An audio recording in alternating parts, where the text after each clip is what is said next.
104.9 XFM, Ricky Gervais, Steve Merchant, Karl Pilkington's pressing the buttons. Yeah.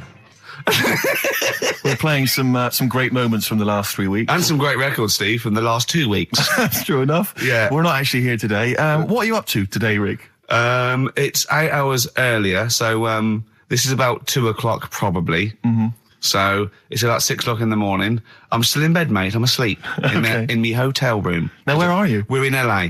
Los Angeles. Yeah. City of Angels. Rick. Yeah. City of Angels. Yeah, and so that's what we do. We're doing stuff like that. That's why we're not here. We're not here next week either. So next week is the best of this week. All right, so here's the first bit. You were going to tell us a little story about Just a Volvo passed my estate? test. Yeah. My parents had a big Volvo estate, and it's quite a big Oh, I car don't to drive. drive. My parents didn't have a car. But I know you don't drive cars, Rick, but it's got a big car to drive if you've just passed your test. It's safe though, isn't it? It is very safe, that was the thing. Yeah. And I come from the West Country, obviously. There's quite a lot of windy lanes around there. You're joking, do you? They have cars there. Well, here he comes. Blimey, Carl. Learned on a tractor, automatic it was. Do you want me to tell it or not? Oh! Don't go about the accent! Oh no, I'm not worried. Oh, go on. Go on. So I went to this You party. have a go at him being from the north. Not when he's telling an anecdote. He's never told an anecdote. Oh, yeah, fair point. Yeah, go on. So I went to a party, and I was quite excited because I had the car, the motor, and there was a chick heading down to the party that I was like, I had my eye on. And I thought, now I've got a car, and going to the party, it's going to be amazing, right? You glass and eye, various friends had said, like, can we get a lift? I thought, yeah, groovy. Yeah, I'll pick up the chick as well, who was a friend of a friend. Yeah. So cruising down to the party in the motor, the Volvo estate, and there's nothing sexier than that. Slipping a little bit of Billy Joel on the stereo or whatever. Something classic. Go children. Exactly. And maybe it was Billy Ocean. I think maybe it was quite a Billy. Maybe it Billy was thing. get out of my dreams, get into my car. Ideally. Yeah. So I get to the party, and inevitably it was one of those house parties where the chick that I had my eye on, she kind of was chatting to other guys, and she wasn't really paying attention to me, and I was sort of... Found out to get, was she again? Same old story. Oh, they make me They know laugh. how to tease, don't they, the ladies? Laugh. Who are they kidding? So I'd follow her like a dog, from room to room. Yeah. And watch her Quite while... literally, sometimes he was barking. Yeah. Go on. And while, just watch her while she talked to other blokes. And then, obviously because I was driving, I wasn't drinking, so I was not really enjoying myself. And then somebody said, should we go and pick up Vera? And I thought, right, okay. And they went, Steve's got a car, let's all leap in there, we'll go pick up Vera. And this girl was up for it as well, so I thought, brilliant, I'll be back in the car with her, away from all these lads. Yeah. One guy she had her eye on, he came as well, I was a little bit annoyed. Yeah. But anyway, he was in the car, so I'm driving down these country lanes, just driving along, and they're directing me, they're saying, go left here, go right. And then suddenly we stop, and one of them goes, just drive into that field, this pitch black field, right? And I'm sort of, well, it is my parents' car. Just drive in the field, Steve. I'm thinking, well, I don't want to, not seem like I'm a hard, cool, crazy kind of guy, because the chick's in the car. So drove the car into the field, they all leapt out, started running off into the darkness, shouting, Vera, Vera, Vera, where are you? So I'm just sort of sat there in the car, waiting. Wasn't Vera Lynn, was it? Because she likes to hide in fields. Bizarrely, it wasn't. Right. It was just, I was just left in the car on my own with Billy Ocean, and suddenly, out of the darkness, they come back holding a Vietnamese pot-bellied pig that they had stole from a nearby farm, and they knew that the pig was called Vera because someone knew the farmer or something. Anyway, so they got this pig, so now they're going, I'll put the pig in the back of the car, we'll take it back to the party, it'll be hilarious. I'm thinking, well, I'm not sure I want a pig and all its, piggy crap in the car, right, crammed in there. But they say, yeah, so obviously I'm thinking again, I don't want to look like I'm, a nerd. I'm terrified of that, Rick, ever happened. Yeah. So, So you go, hey, bring the pig into the car. Exactly. I'm no nerd. Exactly. Yeah, go on. So now we drive off again. I got this pig kind of squeaking in the back of the car. And, they say, stop again. Let's do some cow tipping. And they do that old thing, about the fact because cows sleep standing up, don't they? So you can push a cow over and stuff. Yeah. So they're having a wild time, hilarious. So this time, now we get to a sort of dead end in the road. And, they say, well, turn around, let's go back to the party. And I'm thinking, fine. Try and do a 3-point turn in this very narrow country lane, right? Get the Volvo estate wedged horizontally across the road. Can't get it out, just can't seem to sort it out. I don't know what, I'm panicking because there's a pig in the car, right? And, local disgruntled farmers, right? People drunk, partying, probably off their head on some kind of weed, Rick. Was it loads of blokes with, pitchforks and flaming torches Exactly. going, burn him. He's playing with our pig. Exactly that. And so that, I was so terrified that all I could think was they're going to have to send a helicopter to lower a magnet onto the top of the car to lift the car up and put it the right way around. You used to read a lot of comics, didn't you? Yeah. So, do you know what I started doing? What? Crying. Did you really? Yeah. Why? So started crying, just very slightly, started getting upset. And the other guy that the girl fancied, he had to get into the driving seat and sort it out for me by slowly edging forward and that's backwards. the worst bit of the whole story. Yeah, edging slowly back and forwards. He just sorted it out, just slowly worked the car back round, and then we were off. You were just gently weeping. Just gently weeping in the back. The bloke had just taken the bird that you saw from a distance. Exactly. That was basically your wife in your head by then. Oh, yes. Was it? I can't We were believe it. happily married with a pig for a child. Don't joke, that could happen. I know. The pigs come, if you like. Sorry? What did you say? What did you say? What did you say? When you do what, Carl? What? What did you say? No, what did you say? Because I don't want to have to go to the radio authority again. What did you say then? Just remember. We are going out live, Carl. Yeah, remember Tom Binns, right? What did you say? What I'm saying is, why were they shouting Vera? Because pigs don't come to the name, do they? Hey? I don't know the ins and outs of pig, of how to lure a pig into your trap. Can I just tell you some very, very interesting things about pigs? Please do. Right. One, everyone knows they have a corkscrew-shaped penis, right? A corkscrew-shaped penis. That's the tail, isn't it? Two, they can't look up. They can't put their head back and look up, right? Three, they can have a 30-minute orgasm. Rick, is it only pigs that have got a corkscrew-shaped penis? No, and landlords. Okay. Very handy. Right. Here's one for you. Go on. Like insect facts and stuff. Go on. If a man was a flea... You could jump over St Paul's Cathedral. No. What? Wrong. It's gone up now. It's... the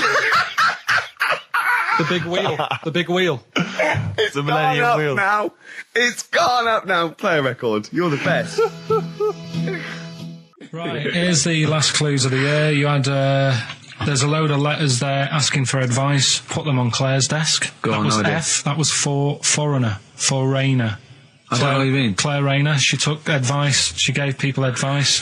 So that's a foreigner. That is shit. Right. I'm sorry. That might be Christmas. That is absolute A garbage. lot of people got the right answer. I know. That annoys me even more. Number The two. second one, ask your man. Foreigner. Yeah. Foreigner. Second one, ask your mam if you should. That was S. That was Shalimar. Shalimar. Right? No, bizarrely, what was the clue there? Ask your mam if you should. No, we got a lot of people saying Smashing Pumpkins as the answers to that. But I don't know who's saying that to their mum. Smashing Pumpkins. Merry Christmas, Mum. Smashing Thanks Pumpkins. very much. Nice bollocks. Yeah, exactly. Oh, that's great. That's great. Right. Smashing Pumpkins. Your dad bought them for me for Christmas. Yeah. And the last one, Lovely plums. What, my Victorias? Oh, God. right, we've got to wrap it up. Come on, then. A couple of people were arguing in the supermarket at the fruit and veg counter. That was B. That was banana drama. They were like having an argument. What do you mean banana drama? What, no, wait. What group is banana drama? What group is banana drama? So, You're a fool. You're a twat. Well, you say that, but you accuse Carl of that. You're also accusing lots of the listeners, including the winner, Nicola Rogers of London, and she wins those great prizes, and she got them bang on. So Banana drama. so can we finish there now? Yeah. Yeah, What do you mean? absolutely. What do you mean? Can we finish there now? Just play the ads and go. What? no, what are you talking about? We're going to play Jodie Jodie Whittaker Whittaker Rivers in your old day. Play that then. Goodness me, Carl! Look at you. We haven't got time. Merry Christmas, Carl. Merry Yeah, Christmas, yeah. Carl. Enjoy the show. Let's give him a little kiss. Oh, a little kiss. Oh, no, with tongues, it's Christmas. Oh, don't. Stop messing about. Get up! Right, anyway, Rockbusters. Yeah, go on then. I give a cryptic clue Yeah. and a letter, and it makes up a band. He Right? never said the word cryptic a few months ago. I love it. Do you know what I mean? I feel it's like our own little Eliza Doolittle. Yes. Right, even Richard will like this one. Here we go then. First one. There's three of them, Go on. and you email in. If this doesn't turn Dickie round, nothing will. This is an email-only competition. Email only. Right, here's the first one. Initial is B, so it's B. a band starting with B. Okay. And the cryptic clue is, I don't like them birds. They shouldn't be allowed in this area. I don't like them birds. They shouldn't be allowed in this area. Next one. Right, the next one. He doesn't like women. Yeah, he's got a couple of kids. That's a bit weird. Is that a cryptic clue, or is that just Is that just a thought? just a you general know? point? Is that yeah? That's the cryptic clue. Okay. And the initials there are PD. Okay. And the last one. Oh, I've got that one. That's terrible. That's terrible. Okay, quickly. Oh, God. And the last one is That bloke who does... Come on! He's making me laugh. Come on, Carl, be professional. Right, the last one. Right. I can't do it, it's making me laugh. Oh, come on, I'll come and read them then. No, hang on, Come on, Carl. Right, here we go. They don't do this on Blockbusters on TV, do they? No, come on. Right. That bloke who does sport on telly. He's got a little kid, right? Initials DC. What? Right. Is that I'm the completely clue? confused by that. Was that the clue? Yeah, that bloke who does sport on telly. Yeah. He's got a little kid. Initials DC. Okay, is that a band? Or an artist? It's well, I'm not A gonna tell you. cheese. I'm not This is gonna a tell you. well-known sandwich. Is it? What is it? Is it a band or an Right, artist? so just quickly recap. That's, Okay. it's a Come B. on, Carl. Right, Come on. Quick recap. The first one is B. I don't think them birds should be around in this area. Right, that's B. Right. Second one, he doesn't like women, yet he's got a few kids. It's a bit weird. That's PD. And the final one, that bloke who does sport on the telly, he's got a little kid. Right. DC. All right, and it's ricky.gervais@xfm.co.uk if you want to enter for Hellraiser. Oh, I'll tell you what, continue with to do a little theme of like some old stuff people haven't heard of. If you're under 30, you probably never heard of this band. It's also a new thing I want to introduce. It's Show Up Camfield. Camfield talks the talk, he doesn't walk the walk, he doesn't play some rock classics on his show because he's scared. I'm going to play the tracks that Camfield's too scared to play. This is Kansas and Carry On Your Wayward Son, alright? Placebo, Bitter End on XFM 104.9. This is pre-recorded. We recorded this a couple of weeks ago, before Christmas. I hope you had a great Christmas. If you didn't, not our fault, really, is it? Nothing to do with us. Wouldn't have thought we'd have. We're of time because we've got plenty of cash now, thanks to a lot of you who probably bought the Office DVD. Yeah. Probably got And that if you in stock haven't yet, and you've maybe got vouchers or money, still available. Still there in the shops. Still available. You can still make it the best-selling DVD of all time. Please. Please do. Yeah. Please do. I'll tell you what you want to hear there before you make your mind up. I'll tell you what, if you like this next clip, go and buy the Office DVD. I think you will. It's a brilliant clip. It's the one where we talk about, well, it is self-explanatory. Yeah. Badly Drawn Boy on XFM 104.9. I'm Ricky Gervais, with me Steve Merchant and Karl Pilkington. I'll tell you what, the Stoney's then. Oh! This Thursday at the Grosvenor House Hotel. Yeah. Everyone in Radio's Anyone has entered their show in different categories saying, they get it down to, Winners this year included the brilliant Dominic Mohan, former showbiz editor of The Sun. lots of people won. Lots of people won gold. Lots of people won silver. Lots of people won bronze. We didn't get a sausage. Nothing. This show was deemed not worthy of anything. I mean, not a look in. The panel looked at it and said, well, no, definitely is not radio. Didn't get a vote. See, that annoys me on so many levels. Let me tell you one, right? I've never complained about losing an award, okay, ever. Yeah, mainly in TV. I know we've won a lot, but we've been beaten by Peter Kay. Good luck to him. He's brilliant. Beaten by Phoenix Nights, the sitcom. A lot of people like that more than the Oscars, vice versa, right? No qualms. But the shoddy shite that I heard that night beating us, I was furious. I don't understand. There's people regional. It sounds like hospital radio, right? I shouldn't even be on XFM. I thought, it's beneath me. Yeah. And I thought, well, give them a hand, right? Let's show them. And I want to know who the panel was as well. I do not believe it. How can they I was looking back over some of the shows, right, before I go, Carl, and I've just done a little excerpt of, a trailer of what we do, what we're about, and I don't know how the panel could overlook this. Play a bit, Carl, please. Shaking her muff, minge and tits around does not make her a hoe, then what does? These kids at school with big heads. Carl, what are you talking about? Shut! Oh, my name is Holy Fuck. Right, Yeah. it's this monkey that was on a train station. Right, What if you mean cock to mean penis? It was me Down syndrome son. Oh, chimpanzee, that monkey news. So we've still got monkey news coming up. You're an idiot! You know what I mean? That's, to me, quality broadcasting. I don't know how they can say that isn't worthy. That's what we sent in to the Sony people. They listened to that. How they didn't think that was dynamite stuff, it doesn't make sense. Actually, I've been thinking about this since Thursday because I've been a little bit down in the dumps. Yeah. What I think it is that with the TV show, the TV stuff we've done, Rick, we put a lot of work into that. Yeah. We get the script, we got the script, we spend a lot of time on it. What this show is about, it's very much about spontaneity, it's about our personalities, and I don't think we're ever going to win an award for our personalities. I think that's where we're going Do you know wrong. what I think?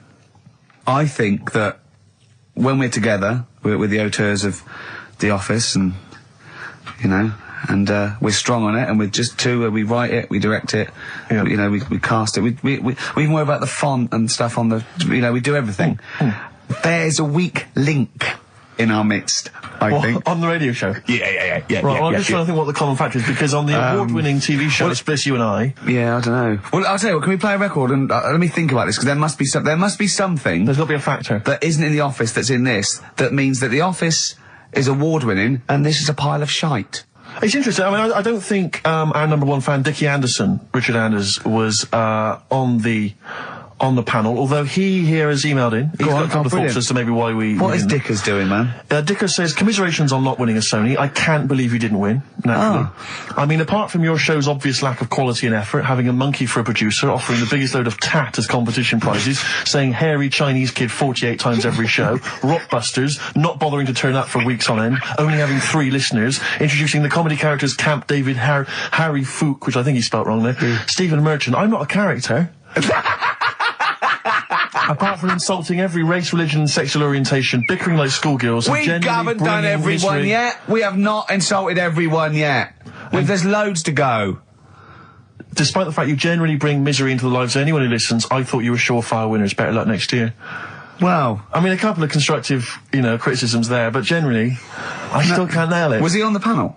Well, I don't think so. Well, he's a fan, so... Yeah. Well, no, he's clearly a fan. I mean, he obviously loves the show. He has hit the nail on the head. Oh. Which... Yeah. But, what should we do? Should we give up or should we try harder? That's always my dilemma in life. Sure, yeah. I mean, I've always gone for the first one. Give up? Yeah, why bother? Yeah. If they can't see, just give us the award. Yeah. And then worry about it later and we won't let them down. Yeah. Now they've got blood on their hands. We're gonna... Yeah. What should we do? Give a couple of months notice? I think so. Okay, well, there you go. I mean, seriously, I think... I'm being serious, I'm not being wacky now. We haven't told Andrew, but... I think we've won our course with this show. Yeah. So let's, okay, we'll give it a month, and it's because the Sonys didn't give us anything. Play a record. Yeah. There you go. You gotta do a bit longer than that. No, we haven't. Got to give a month's notice. No, you gotta work till about September if you're gonna... No, we haven't. No, we give a month's notice. Whatever they give the money back, something. Well, you give your money back. Yeah, I know. What are you going to spend your 80 quid on? True. A quick query for you. This is from Jay. He's got a problem here. He says, my parents won't let me ditch my studies. He's currently reading modern languages at London University. Sure. He wants to follow his dream, but his parents won't let him, of being a dancer.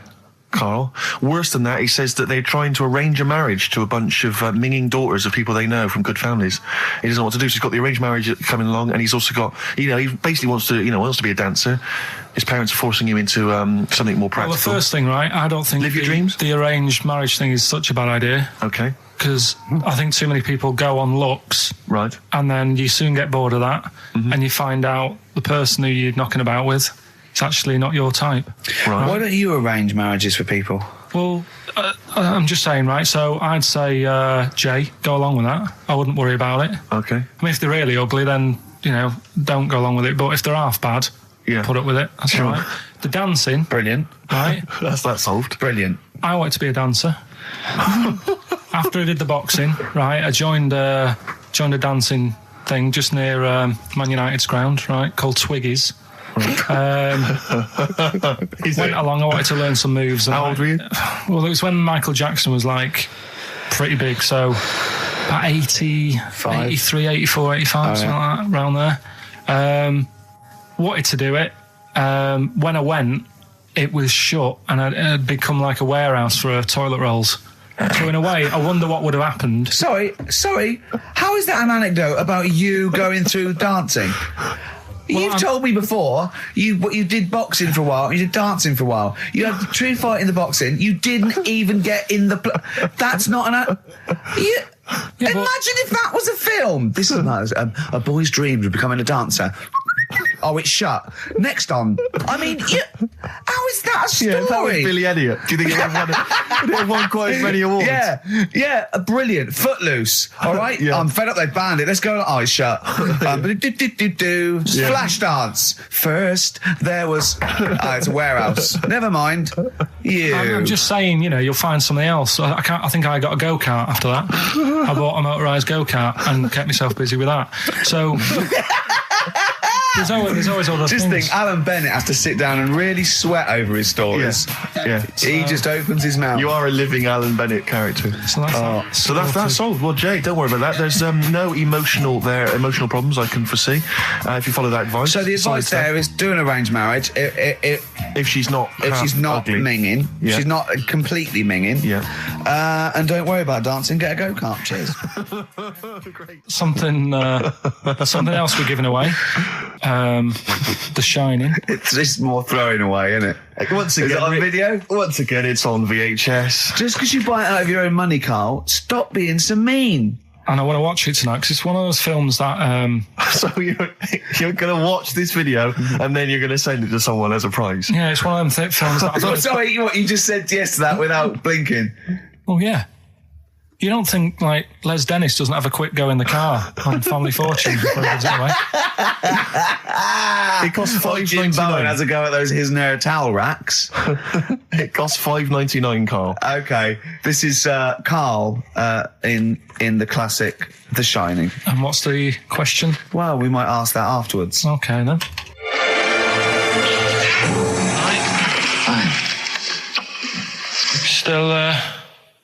Still trying to write the book then? Yeah? Yes. Good. Funny, someone told me the other day, weird thing about a typewriter, the top row of letters, the longest word you can write is typewriter. I'll just show you.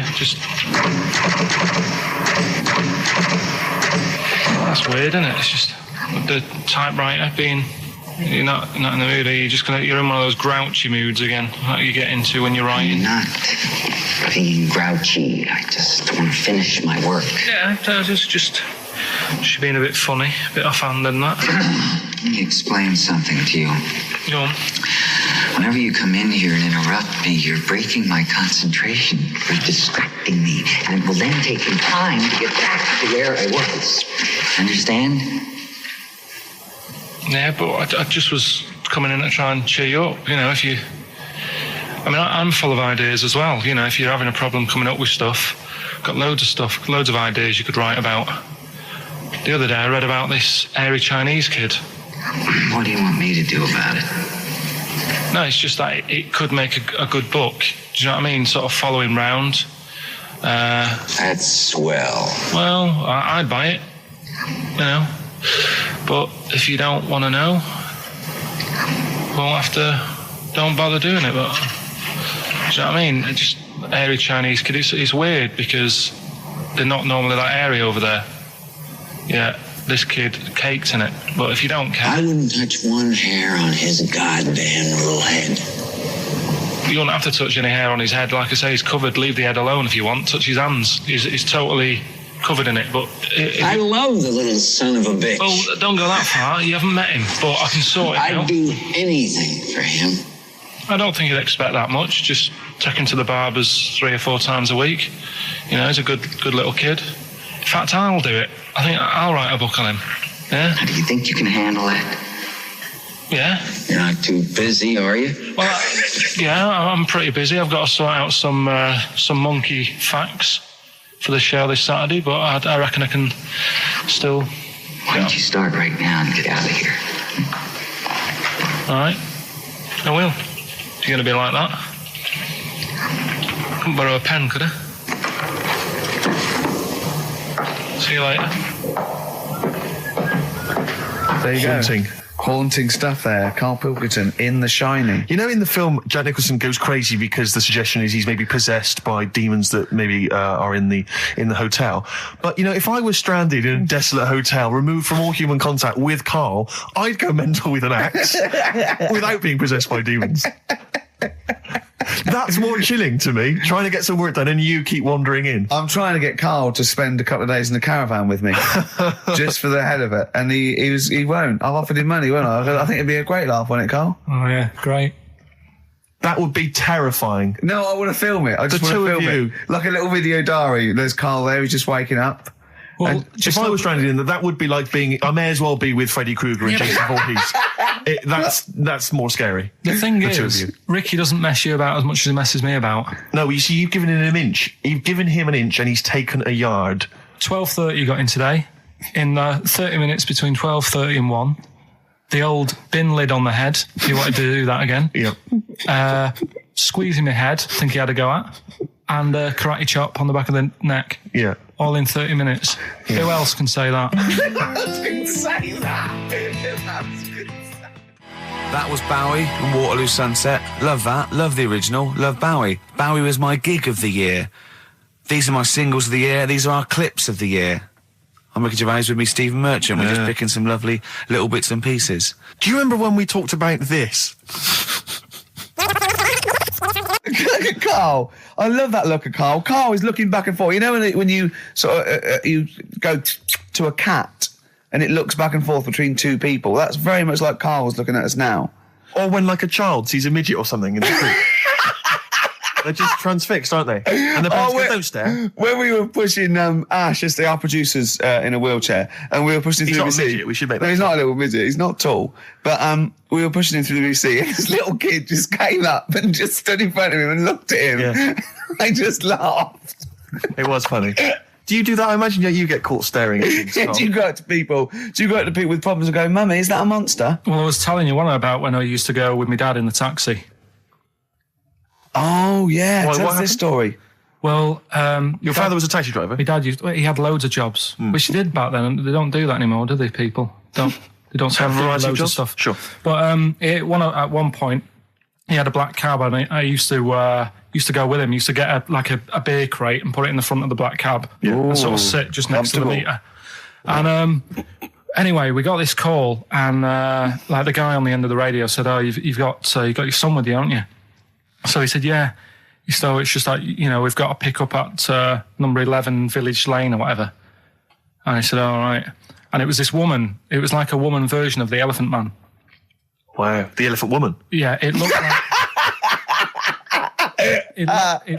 it was really strange because I was in the front of the cab, and when you're a kid, if something looks odd, you're a bit scared of it, aren't you? Yeah. And my dad was like, look, be all right. And we're driving towards her. Look, don't worry, son. I've got loads of buns. And just to I think give I'll you- just throw one down the street if it lets you run after You're it. being mean, right? I am a little bit, So yeah. how old were you, 18? No, I was about 12 or something like that, 11, 12. And as we got closer to her, it looked like she was holding like a bag of spuds on her shoulder, For a snack. Right. and her head was all a bit mangled and messy and that. And my dad said, whatever you do, don't stare at her face. Yeah. And she got in the Because you back. turn into stone. Well, she got in the back, and I had like the mirror, the driver's mirror thing, and sort of having a look, trying to work out. And he said, don't stare at her face. I couldn't work out where her face was. It was that weird. Oh, God. So I'm not sure you're from Manchester. I think you're from like Narnia or something. Yeah, you got frog boys walking around. the Lord like, of the Rings. That got like the claws of a lobster and the head of a toad. Yeah. And you got women getting in with spuds for heads. I mean, what This is not what Manchester. is This is not the place you grew up. This is Yeah. mad. Oh, you can't believe it in London, can you? You come down and you go, look, symmetry. It must be amazing. It must be a thing to do with upbringing now, mustn't it? And because, again, do you know, I've said to you before, years ago, when I was a kid and didn't have any worries, good-looking lad, you go through it a bit, have a few more worries, and you look knackered. Now, back there's a lot more worries and stuff, so you get a lot more freaks. Whereas in London, everyone's like happy, aren't they? I love the fact that stress can cause your fingers to fuse and your heads to grow. No, but if She must have been really stressed to have a head. Yeah. She was Bag of sluts. was she an accountant or something? you know what I mean. But what did she do? What did she say? Where when was she got in? going, by the way? And she couldn't speak. London Zoo, please. I think she was going to like To a the pet fair. shop. Seriously, honest to God. On my mum's life, she was. Because at the end of the day, that's a good thing with animals. They don't judge you, do they? She's not She an wasn't an animal. animal. She's a human being. She's not actually an elephant. No, but she- You know the Elephant Man was not actually an elephant. You understand that? He's got no elephant genes in him at all. No. That was just a cruel name people gave him. Yeah. No, it's the name of the disease, isn't it? Elephantitis. Look, so listen. So this woman, why was she going to a pet shop? She was going to a pet shop. What, to find a husband? Is it- Like, play a song. Is this true? No, it is true, yeah. Oh, God. I'm not taking the mickey because it must be so really bad for you. Of course it is. Carl, I need to ask. I'm going on to you today about cutting myself shaving. Yeah. I was going on about that. To think that she's probably not alive now, but to think... But you're saying that you're going to say this is a worse problem than a little cut shaving, aren't you? Yeah. Yeah. Do you know what I mean? I think you're right. Carl, there's a couple of key questions I need to ask. One, if she couldn't talk, how did she tell your father where to drive it? Did she have it written on a note? Did she point with her nose? Yeah. Right, this has got silly. Pick your song. But also, finally, where did you say she lived again? It was like in a village, a little small village. Right. Just hidden out of the way. All I'm saying is we could maybe get like some sort of coach, book some coaches, get a coach party up there to have a look at her. Take some photos. And now you can make some lemonade. The offspring of a woman and some spuds. Yeah. Just animal facts. I remembered one in the week. Go on. There was, do you know them two gay American men who have tigers? Okay, the two gay ones, Those yeah, are go the on. two possibly gay guys. Yeah, let's not worry about libel law anymore then. Yeah, if you go on. shave a tiger's head... Whoa. Whoa. Right, okay. You've got to treat that sentence with a lot more reverence than you did. Think what you're saying. If you shave a tiger's head... Not just its head, its whole body. Sorry. Sorry, yeah. So I thought you were getting weird. Go on then, yeah, if you shave a tiger, yeah, go on. It's still stripy underneath. The skin's... Is it like rock? It goes all the way through. Yeah, that's amazing. Where did you hear that one? I remembered that. Like, was that a drunk just shouting it in the street? I shaved a tiger and it's still stripy. Get out of here. Yeah. Well, you know a polar bear? Polar bear's skin is actually black, and its fur is transparent, not white, and it gives the illusion. So it gets all the radiation possible from the sun, but it's still camouflaged. I didn't understand that, Rick. Sorry, you lost me. If its skin's black, a polar bear's skin is black, and its fur is translucent, and its fur is translucent. So why is it white when we? Well, it's just because the light hits it and the sun reflects off. Yeah, and it makes it look white. Yeah, so if you look at each individual hair, it's actually translucent. So at night it would be black. Well, everything is. Is it? Yeah. Oh, not bright stuff, Rick. You've embarrassed yourself. Play a record. Carl, more people from your past. Debbie Carr? Yeah, she was another nice one. What does that mean? Is that a euphemism? No, she was one of them that you'd sort of go, she's nice, but she'd never be your girlfriend. Do you know what I mean? She was, not really. Even though she was in the same year, she seemed a lot older. Right. And like, wasn't a teacher, was it? There was three of them who all hung together, and they seemed to hang around like the older kids, the ones who looked like men. Do you know what I mean? What did you look like then? Well, it's just that I had youthful sort of looks, whereas like the older ones had like beards and stuff. It's the gang of boys in the fifth form with beards. Were they smoking pipes? Come over here, me filly. Oi, Debbie Carr, come over here, you little beauty. No, but she was like... I love that. They were hanging around with beards. There's the big boys. Oh, fishing. Lovely beards. What do you I mean? just see a whole row of George Bernard Shaws. Brilliant. How do you do in history, boy? Think got an E. You're an idiot. Oh. They were like, I'd be there sort of punching people in the arm. That's a great game. Oh, I love that, punch people in the arm. Is that part of the Olympics now? it's I think it was exhibition this year. Right. But it's going to be a pro next It's going to be the Winter Olympics because you've got to do it in just a cap sleeve shirt in winter. Yeah. So you're playing that? She, but whilst But she didn't appreciate that. She used to go, ow! No, I always think whilst I was doing that, they were like the Charlie's Angels and they'd be sorting out a mission somewhere. Because they were really like, there was something about them that you thought, they're special. They were private detectives. What do they work for a man they never see? Okay, well, here's a name I'm interested in because, let me just tell you the name first. Adam Clifton. Oh. Go on, what are your thoughts on Clifton? He was one of them kids, he was alright, but he had that thing when, if you didn't have enough milk, he had like, wrinkly hands and... like white bits in his nails. Oh, because he didn't have enough milk. Yeah. So therefore, you didn't like him because you didn't get enough milk. This is not to be confused with the two people with the big heads and the webbed feet, is it? Webbed hands. Well, this was interesting. I know that they weren't related. They must have been somewhere along the evolutionary sort of trail. Do you know what I mean? They must have come from the same sort of stock. But you wouldn't have liked him. It's just one of them people. He was all right, but. Ash, and sometimes lovely song. Got to apologise to our producer there. He was worried about there was nothing wrong with it. It's just like saying you like watching birds in the garden. Just that I think you're better than that. I know, it's cheap, isn't it, to say, like, we like I like tits. Yeah, I like cocks. So are we a bit more literary now?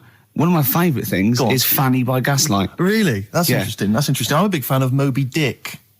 The book, Moby Dick. Yeah, not the medical condition. There's nothing in your... No, it's the big, horrible thing that used to swallow semen. Yeah. Now, in the winter... Yeah. Steve. Go on. There's nothing I like more than to keep my hands warm in a muff. No, sure. You mean those kind of furry things that sort of classy-looking ladies... Yeah, posh ladies often put their hands... you know when you have a nice, like, a party and they're all leaving... Party, a winter party. And you might take the wrong hat or something. There's nothing I like more than to see two posh women with their hands in each other's muffs. Oh, that's always a And they're going, oh, this must be yours. Yeah, that is always funny. Yeah. That's always funny. Yeah. But seriously, no, I'll stop this. You're right. I've got a degree. I just remembered that my favourite Beatles song is "Come Together." Yeah. Now we're going to stop this now, Carl, because it's childish. You're right. I've got a philosophy degree, for Christ's sake, and it's about time. Who's your favourite philosopher? Do you mind me asking? Well, I would tell you, except when I have a talk about it, I go into a Cockney accent. Really? So it can be like my favourite philosopher. I like a bit of Kant. Right. Is that Immanuel Kant, Yeah. the philosopher? Yeah. That's strange. Yeah. That's strange. What's his name again? Kant. Oh, yeah. That can be weird. Can be strange. Look at Carl's Look at face. his face. Look at his face. Join in, Carl. Undo your trousers. Just We'll let be it like hang Stan out. Let your Boardman cock hang when he out. told the Fokker joke. Yeah. We won't do local radio again for 10 years. 50 Cent in Da Club on XFM 104.9. We're playing our favourite singles of the year, Yep. and we're looking back over some of our favourite clips of the year. Did you have to have that thing done where they say, what side do you wear your member? What side you dress. They don't say what side you wear your member. That would hardly be a euphemism, would it? So they say what side you dress, sir. It means what side your little John Thomas leans, doesn't it, on rest, usually to the left, isn't it? Your little What do left you know? testicles. If I said to you now, what side do you wear? Hang on. Do you know? It would be left. It would be the left. That's what I mean. If standing there, right, with nothing restricting it or holding it in or holding it up, right, it sort of leans. Your one ball is sort of like slightly back and lower, isn't it? And your little John Thomas rests there, so it's left. And the reason they ask it is so they don't put the tape measure up on the left and squash your willy or touch your willy. So it's nothing to do with like, well, you'll need a bit more room of sort of more material on that side, or... Well, no, I don't think they compensate. It's just when they when they stick that up into your groin, they don't want to come in contact with your little... The thing is, I Mercy. don't know what side I wear stuff on. I just sort of pull my pants up and wherever it wants to go that day. But maybe it's not big enough to sort of make any, real decision. But, like now, I'm sat here, right, with my jeans on. I don't know where I am. Well, that's clear from hearing you talk. No, but what I mean is, if a fella said to me, what side are you, what side's your member on? I'd go- Member? What is this the use of the word member suddenly? I'd go... Well, it's usually not appropriate. And also, I imagine in the old days they had big baggy pants that used to sort of like hang down. And now, like with those stretchy boxers and briefs, it's sort of held up in a nice neat little parcel, isn't it? So it's probably not appropriate. It doesn't come in contact with your little snake. So, Did you ever, have you ever heard that? Are you telling me a tailor has asked you that and you went, what do you mean, mate? No, I've never, I've not really had one made to measure. I had one made when I was a kid, but since then I've sort of bought a suit off the hook. But when you were saying about buying a suit, I know that question sort of crops up and I don't know what the answer is. It just annoys me the way I don't know, there's no surprises anymore. Do you know what I mean? People know. What do you mean? He's going to go, right, I'm going to measure you now. Which side shall I measure? Go, well, pot luck, go on, have a look. Right, there you go. Oh, you got it. You touch me now. What do you mean there's no surprises anymore? What are you talking about? Everything you say is a surprise. Everything you say. Every opinion you have is a surprise to me. What I mean is, why aren't people just happy just to go, well, depends, doesn't it? I'll just pull the pants up wherever it wants to go. I'm happy. What do you mean? Why is this such a big issue? But Carl, when they ask you this question, they're not making a note of it somewhere. It's not statistical research to find out what the kind of common leaning is. It's a question so he doesn't touch it when he's using his tape measure. Just be careful. But he is being careful by asking the question. But what's wrong with him touching it anyway? If he's, I mean, it's only like a slight. Fair enough. But if he just sort of, knocks it a little bit, you can just go. Do that again? To me, it's the same as the prostate thing. It's just happening all over again. But the doctor doesn't go, what side's your arse on, sir? Trying to avoid the arse. He wants to go, he knows where your arse is and he's aiming for it and he wants to get it up there. He's aiming for it for a good cause. This little fella's going, well, I've got to measure his leg. I don't want to touch the knob. I'll just ask him, sir, do you mind telling me where your cock is so I can avoid it? It's a big difference. But like I'm saying to you, I'd have to have a look first to let him know. I don't know where it is now. I don't know. It could be the left, could be the right.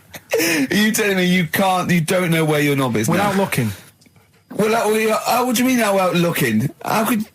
Well, you're saying it as if like... Should we have a guess? Well, have a look and tell us where it is. What are you wearing? What sort of pants are you wearing? I've got my jeans on. But you got pants on underneath them? Yeah. What are they? Briefs or boxer shorts?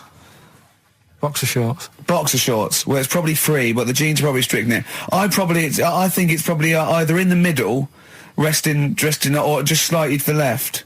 Have a look. We'll tell the listeners after the break where's Karl's knob. It's a good competition. Oh, brilliant! We've got to send this to the Sony Awards people. Well, big question. Where was Karl's knob? That's what people have been hanging on for. Yeah. Where was it? Well, I can't believe people have been texting in. Hey, what, guessing where it is? People saying, is it in the middle? Is it in the left? It cost them 10p. It cost them 10p to find out. Just wait, I'm going to give out the answer. You don't win anything, right? Like, strike it lucky. Right? Bottom or middle? Right. It was to the left. Oh! Yeah. I went with the right. That's annoying. See, I thought it would be to the left. If not, maybe if it was all scrunched up, sitting on your lap right, it might just pop up to the middle. Just pop out, like, Well, next week we'll be finding out where yours is. Where's Ricky's bollocks? So we're looking into animals that we get rid of. I've spoken to someone about snails. I've spoken to someone about jellyfish and that. And looking at cockroaches today. She's an expert. She's just not just some random person. No, she works in a museum, a good museum. I said I'd give it a plug. It's the one near Knightsbridge. It's got dinosaurs and that in it. It's worth seeing. Natural History Museum? Yeah. So, It's not sure. He's not sure. This is what happened.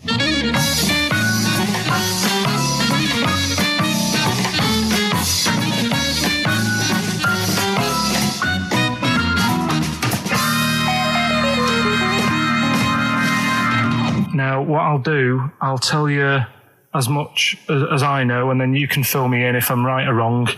And then at the end of it, we'll get to the bottom of whether we need them or not. Okay. All right. So, first of all, the first thing that I found out is that they have 18 knees. That's not exactly possible. They're insects, so they have 6 legs. Yeah. And a knee is usually the junction between femur and tibia. That's sort of classic human knees and every other animal knee. So with 6 legs, you can only have 6 knees.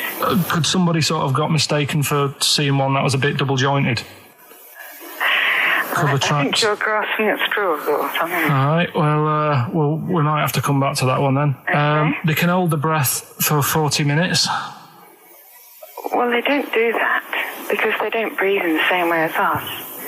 They breathe through little spiracles, holes down the side of the body. So,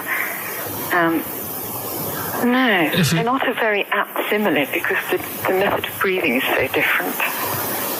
What do you mean? Because insects have a totally different system. They don't have lungs in the way that we do and just breathing through one part of the body. They're actually breathing through every segment of the body all of the time. So even though they've got their mouth shut, they might be able to slide. Nothing to do with breathing. So only just feeding. So you see, maybe that's where someone's gone wrong. Someone's got hold of one and sort of taped its mouth up or something and got bored after 40 minutes and said, well, we'll call it right. It's a pretty unkind thing to do to an insect, even to a cockroach. Yeah, but it's all... Can't do that. Yeah, but... No. Pretty unkind thing to do to anything, even a cockroach. Something else I found out. Yeah. They can live for a week without an head. Well, that's true if they don't bleed to death in the process. But the weird thing is, when I told you that they had 18 knees, you seemed a bit sort of like, don't talk ridiculous. But then we're talking about an animal that can live without an head. So there's a little bit of truth in that one, yeah? Yes. Why, when it was invented, has it got that facility? Say if someone said to humans, we could do that with humans, and, you know, if you lose your head in some accident, it gives you a bit of time to sort of go back to your family and maybe write them a note. You won't be able to have a chat, but write them a note saying, it was my own fault, and it was nice knowing you. Oh, well, that would be a useful facility, I agree. But cockroaches are great survivors. I mean, they've been around for over 300 million years. They're one of the most primitive insects. All right. Well, I've also... is it true that they do a lot of resting? Apparently they can sort of rest for 75% of the time. Rest? Yeah, they just sit about doing nothing. It's probably true of a vast proportion of the world's fauna. I mean, maybe the 25% that they are working, they're really giving it some, so it might make up. They're probably searching out food, and they can slow down considerably. You can chill insects in the fridge, and they'll become very, very quiet. You might think they're dead. Yeah, but I'm sure, you know, if we were sat in a fridge, you know, we'd go a bit quiet, wouldn't we? You know. Well, you might not know much about it, of course. Yeah, but not quite reading the right sources. Well, I've been using the internet. I'm sure there are many useful sources that you could find there, but some of those seem to have been a little misleading to you. So you don't agree with a lot of what I've told you there? No. So cockroaches, can we get rid of them? No. So we're keeping them then? I would say so, yeah.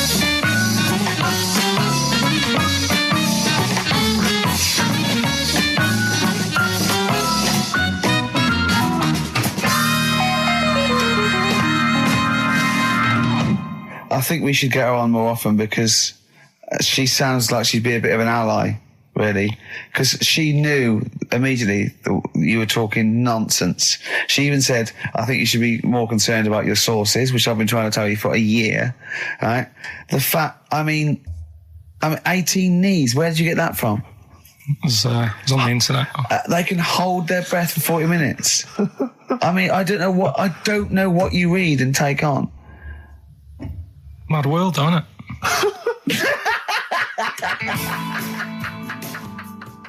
And there was also a fella in the week who said that women shouldn't be wearing trousers. Why? Because they don't look good in them. What do you think? What do you think about that? It's rubbish. Yeah. These are the only things that have caught your eye over the last couple of weeks. This is the entire news. Galileo did something with light. A French fella said women shouldn't wear trousers. See, that to me wouldn't pass as education. It's not education. I don't know where you could ever use that. I don't know when that would ever be applicable to life. I just like reading stuff that sort of reminds me of... Do you know what I mean? If I read it and it gets me thinking, I think that's a good little piece. But I mean, but surely can't you just sort of like sit near something that vibrates to keep your brain going, or shake your head every now and again? I mean, what does this do? You mean it makes you start using your brain? But what aspect of a Frenchman said women shouldn't wear trousers got your mind working? What questions were you asking? Because I thought that's a bit daft, isn't it? Right?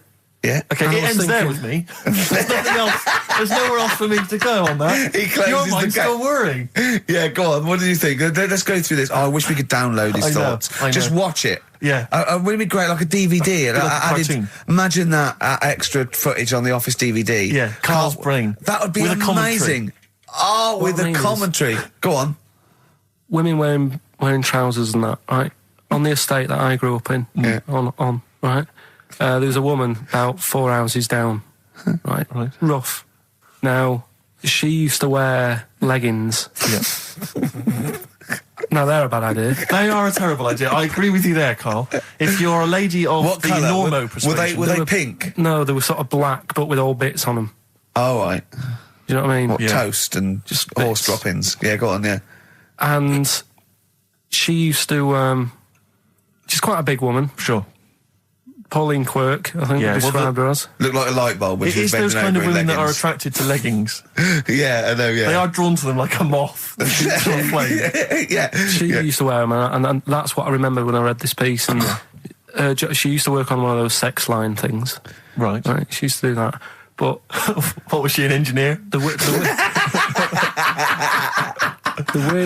weird thing with her was, she had big eyelids. Right. Go on. That were too big, and this is what I was thinking. What do you mean she had big eyelids?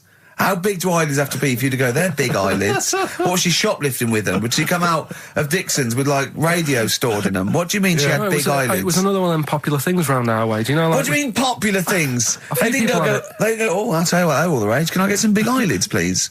No. It was just like one of them things that people suffered with. Just big eyelids. They could hardly open their eyes. What do you mean? What do you mean? That's one of them popular things around where I grew up. People had big eyelids. They could hardly open their eyes. What does that mean? What sort of freak town were you born in? You had webbed feet people with big heads. You got women with big eyelids. What does big eyelids mean? Are you confusing her with the horse? Yeah. Did she have hooves? Look, what? Just anyway, so there's this big eyelidded woman with the leggings. And that's what I'm saying to you, though. That's... When I read that story with people with trousers, Yeah. I went from that to a woman who used to have big eyelids. I still not the point. But then, and also the other bloke who had the eyelid problem was a mate of mine. Right. His dad had it, and same problem, massive eyelids. I don't know what that means. I don't know what that means. I used to say to my mum, I'm going round to Dave's house, and or Drew say, King, as you call him. that's all right, but make sure his dad doesn't take you out in the car, because he could hardly see. He had to have his head. He had to tilt his head back to keep his eyelids open. Sure. Did he have a couple of matches with him at all times? What a load of gobbledygook.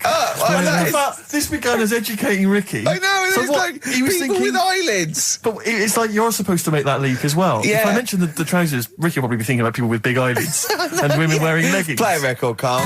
That was the record before us, and here we are, pre-recorded, because we did this a few weeks ago, because we're not here at the moment, are we? We're away in that. I'm Ricky Gervais, with me Stephen Merchant. Hello there. And Karl Pilkington. He's not actually with us. No. He'll be in some of the best of clips that will be coming up shortly. Yeah, this is just us, isn't it? This is just us. We did this. When did we do this, Rick? A couple of weeks back. Hold on, what is it? What It's the day is it? 27th today. Yeah, I enjoyed Christmas. I loved Christmas. I loved Christmas. I had a great time. What did you get? Loads of presents. So did and I. I'm glad they made it to number one. I'm really glad. Stroke, he, she. Yeah, I'm really glad that the pop idols, Cliff Richard, Westlife, made it to number one. Bo Selector. Yeah, just delete that. Yeah. Okay, well, we're going to play some of the best of, some of the greatest moments of the last 3 weeks Yeah. ever heard on XFM 104.9. What about this? Do you remember this one? Oh, which one is it? I'm Ricky Gervais, with me Steve Merchant. Over there, Karl Pilkington. The man who believes anything. I think it might be a condition due to his little round head. Mm-hmm. It's sort of like, it might be a new condition that we can call cranial spherity, and because it presses on his lobes, and the only sort of upshot of that is he's normal everywhere, but he believes everything he reads or sees on Anna Nova. All right. Talking of which, Rick, I don't really follow the news. No. It's mainly boring, isn't it? Wars and stuff. Yeah. But I don't know. Well, yeah. Well, it is a war. It's all this nonsense before and after. When it's a war, it's it's in the middle of the war. You can watch it on telly. True. You get results. True. You know what I mean? Like, do you know what I mean? Yeah. Like a test match or something. But it's all this rubbish before and after. It drags on. This recent war seemed, I thought, just generally, it was better presented than the previous one. Because I remember the first Gulf War, it was often during the night, and I couldn't stay up. Yeah, because I think the American had rights to it, like the Tyson fight. So we had to get it at 2 in the morning, Exactly. which is annoying. They had it at, their prime time and that. Yeah, and a lot of it was in black and white, when the bombs went in. When the bombs went in. So this time there seemed a lot more colourful stuff. Yeah, it's much better coverage. I think there should be awards. Yeah, well, I'd like for to see it. awards, So, yeah. like Channel 4 won for cricket. Yeah, I mean, a few times as well, I was quite pleased to see they actually had footage of the bombs exploding. Yeah. No, good. Well done. Generally, good on you. Well done. Good on you. Yeah, I don't know if Costs a lot though, doesn't it? It isn't a costly War's thing. a lot more. When you got something like, a Jimmy Carr game show, which probably costs about $100,000. Yeah. Like half an hour war costs millions. It's almost as man. expensive as like Terminator 3 or something. Yeah. But I mean, But then, you got to have variety. Exactly. Sorry, Steve, you were talking, mate. Well, no, I just wanted to make sure you're aware that the World Elephant Polo Championships have taken place. I did get it. I think they mentioned it on. Yeah, we won, didn't we? England won. Yeah. Well, my question is, where have they been practicing? I don't know. Do you remember ever at school anyone ever saying to you, are you interested in playing polo with elephants? Do you reckon it was 5 blokes in pith helmets kept sneaking into a whipsnade? Possibly. What are you doing, lads? We're practicing. Get down. Yeah. Get off them elephants. Yeah. I didn't even know we had a team. I can't believe it. No, but it's like Johnny Wilkinson and the rugby lads, they're going to get MBEs, all sorts. The elephant boys, the elephant polo boys, nothing. They're going to get nothing. I haven't seen the sun talking like to them. be fair, it's not like horse polo where I don't think there's a stick long enough. I think the elephants kick it, don't they? I think you might be right. I think they're not allowed to use their tusks. They burst it, won't they? I think They go, oh, start again. Raheem! Yeah. What do you mean the elephants kick it? All right, I've opened a can of worms here. Normal polo on a horse, they have like... stick and that. Yeah, they whack them, right? But I think it's obviously they're too high up. I think I might be wrong, but I'm pretty sure they just train the elephant to kick it. So why are people talking about? Why not just let them have a kick about without? Imagine that! And why does horse racing have to have a jockey? Well, they just let the horses go, okay, lads, on your no cheating, on your marks, get set, go. You get back here. Get back here. Brilliant. Yeah. Play record. Right, Adams? Yeah. Yeah. Oh, this is absolutely fantastic. His version of Wonderwall. If you've not heard it Beautiful. yet, you'll be loving it. You'll be loving this. This is the Best Of Show on XFM 104.9. I'm Ricky Gervais, with me, Stephen Merchant. Yes. I hope you're enjoying the Best Of. There's a fella who was in a coma for 20 years. Just they kept like taking him through like the normal day. They take him to Alton Towers and stuff. Doesn't know anything about it. Just kept going through the motions. Don't know if they kept charging him.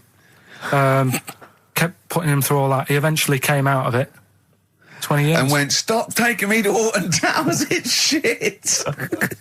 I just thought, imagine how much post he had. Eh? How much post?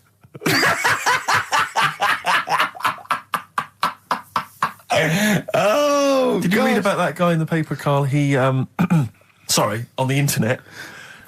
He in about, I think it was about 1984, 85, he had a terrible car accident. But this must be it. He went into a coma. This must be what he's talking about. Well, they didn't take him to Alton Towers. Of course they didn't. But you've got to try and decipher the truth from the conjecture, from the thing that I mean, don't forget, Carl realises that he's had a dream. He talks to Suzanne and goes, that was good, wasn't it, last night we were in the plane? She goes, no, that's a dream. He goes, oh yeah, where's my cornflakes? You got to, you know what I mean? I can now decipher what he's actually seen, what he's read. But go on, what did you... Well, I'm assuming it's the same guy. It is the same guy. It was a guy in some small American town, and he'd had a car crash, and he'd gone into a coma, and his wife had left him. She'd gone on with her life, because he'd been in a coma since then, and he had just woken up recently. Marriage wasn't working. Marriage wasn't working. He just wasn't paying enough attention.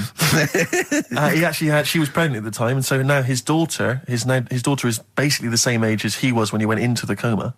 And he's just started coming around. He's just started making jokes. They said, how do you feel? He said horny, which I thought was quite witty for a man who'd been in a coma for however many years. But anyway, yeah, so he's slowly trying to rebuild what life he can. That's what do you make of that, though? Because the thing is that he's missed. Imagine what he's missed, Carl. Imagine the music that he's missed. The Live TV Aid. programs, Missed the Live news. Aid. Live Aid. He missed Phil Spice Collins Girls. playing in 2 continents in one day. Which, frankly, I'd be devastated if I discovered that. Missed happened. Bros. Yeah. Yeah, so he doesn't. So he put on ripped jeans and they go passe. They just have to send him a series of those I Love 1986 Exactly. programs with Kate Thornton filling him in on what he's missed. Exactly. Peter Kay reminding him of space operas. Yeah, he remembers Richard Blackwood those. talking rubbish. Yeah. So extraordinary, though, isn't it, Carl, to think? No, obviously. So, not. had he aged much? Because he hadn't had any problems or anything, no worries. well, he probably wouldn't have, physiologically, he probably wouldn't have the wear and tear of a 43-year-old man. Was that a good Because kid? he wouldn't have had sun, he wouldn't have had sort of nicotine, beer. Unless they were just feeding that to him. Anyway, To try and still. bring him round. Yeah. Yeah. So You'd feel groggy, though, wouldn't you? yeah, you might feel a bit groggy, yeah. Yeah. Well, he's not fully back to normal. I mean, there's No, some it's- kind of residual brain damage. Yeah. But nevertheless, he can form sentences. He's got no real memory, so he can't remember a lot of things. It was just when I saw Carl, that. have you been in an accident?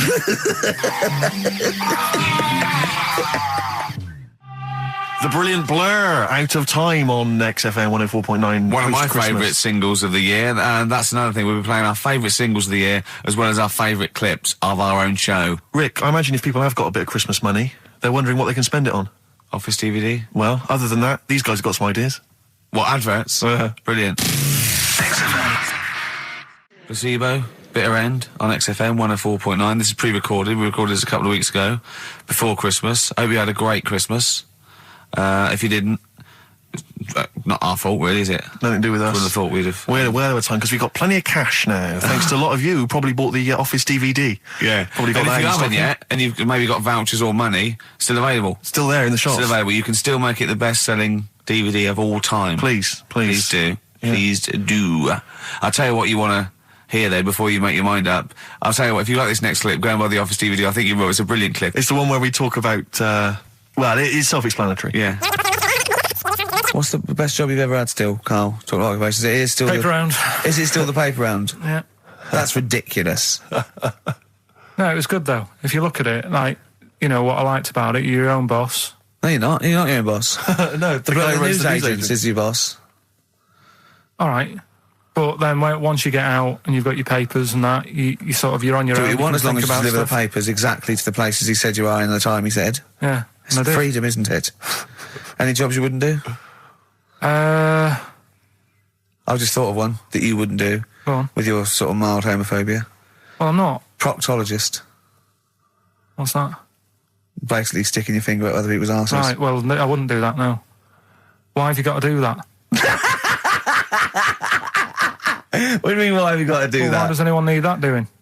Have they got to look if they've got an arseache or something? Which trainee doctor makes that their speciality? Do you know what I mean? That must be, right, we got a place for proctologists, and it's you, Meadows. You came last. Oh, seriously, what? I'm not the arse doctor, am I? Yeah, you came last. Oh, I'm a bum GP. I can't yeah, believe it. yeah. You got to, I can't believe this. Yeah. Tell you a job I don't like. What? I wouldn't want to be doing. The woman, there's a little woman who sits in the little snack stall on Finchley Road station. Yeah. And I don't know how to describe it, really. She is surrounded by snacks. She can't move for snacks. It's Does like... it look like American Beauty, but with different... Not dissimilar to that. Yeah. It's a little hut on the station. And it's like, if you go to the seaside, you can put your head through one of those cardboard cutouts and it looks like you're a big fat person or whatever, and you can have your photo taken. It's like an equivalent of that, but it's just snacks everywhere. She's got bananas up to her chin.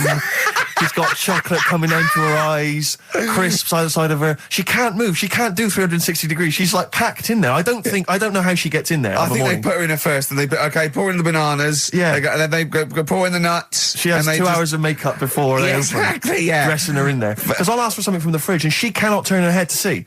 She has to go by feel alone, just to feel the fridge and get stuff out and pass it. And often I'll say, that's not what I wanted, but she can't. You've got to let her off. It's extraordinary. Dear. But there's no music playing, Does she there's have to nothing. sell her way out of it? Exactly. If it's a slow day, she's stuck there till the next day. Yeah, it's like a world-breaking attempt. Yeah. Carl, what job wouldn't you want to do? Well, any job. You're a lazy... You're joking, aren't you? I've done loads of stuff. I'm quite happy now doing what I'm doing. Yeah? You look But, happy. Trying to think. You sound happy. Yeah, I mean, calm down. You on drugs? I'm all right. Are you on happy E? before England have won and that. I'm What? happy for them. Yeah, go on, happy for them. I'm happy in that. Yeah, what do you mean happy for them? We are England. Happy Yeah. for us. Yeah. I mean, we didn't play. I did very little towards it. No. It was mainly Johnny Wilkinson. Yeah, I and the barely other- contributed. Switching on the TV was about as much as I did. Exactly. And shouting, come on! Yeah. Talking about jobs and that, though, I was reading the other day about, rubbish jobs that people have had and I stuff. haven't got time when I'm at work, man. I just get on with it. I'm not squiddly diddly. Fingers in pies, different jobs. Go on. Do you know Ivor the Terrible? Ivan. He, His Russian. Yeah, that was the Welsh fella. Who was bloody awful, but not as bad as his Russian cousin, Ivan. Go on. he had a fella doing some work for him, right? This fella built his house. After it was done, right, the terrible fella was like... fella Ivan. He was going, oh, it's brilliant, you've done a good job there. Yeah. I don't want you to build another one like that. Took his eyes out. Just stopped him making an house like that. Yeah. Blimey. That's bad, isn't it? Why didn't he take away his trowel? Then he could have seen that he couldn't have built a house without a trowel. You can't build a house without a trowel. Yeah. I suppose he probably later thought that once he'd been nicknamed Ivan the Terrible. Yeah. He Good, thought, why? Because you gouge people's eyes out. Yeah, but I didn't want to build another house. I know, but Take his trowel away. What would I have been then? Ivan the crafty at most. exactly, yeah. Ivan the jealous, Ivan the spoilt brat. But Yeah.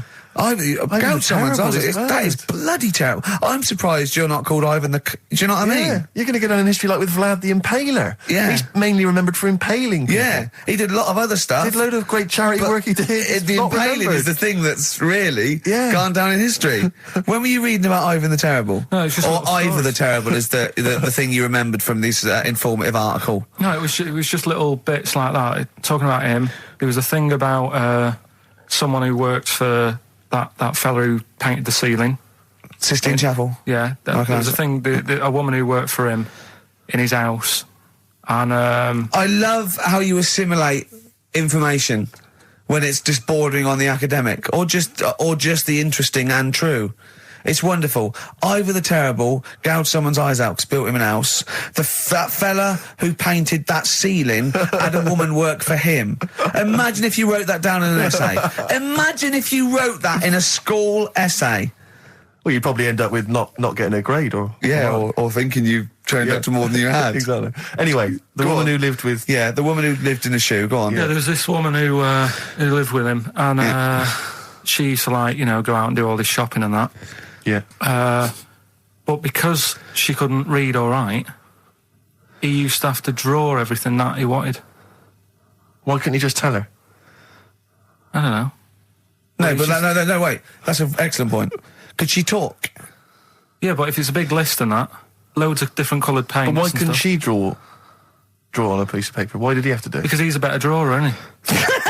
That's the point. That's it. We were just looking for the logic of the story. You found it. You've done it. Play a record. He's a better drawer. This is the Best Of Show on XFM 104.9. I'm Ricky Gervais, with me Stephen Merchant. Yes. I hope you're enjoying the Best Of. I'm amazed that these are the highlights and that we've strung it out this long, Rick. But the good thing about this is, we're not here, we recorded this a couple of weeks ago, just the links, right?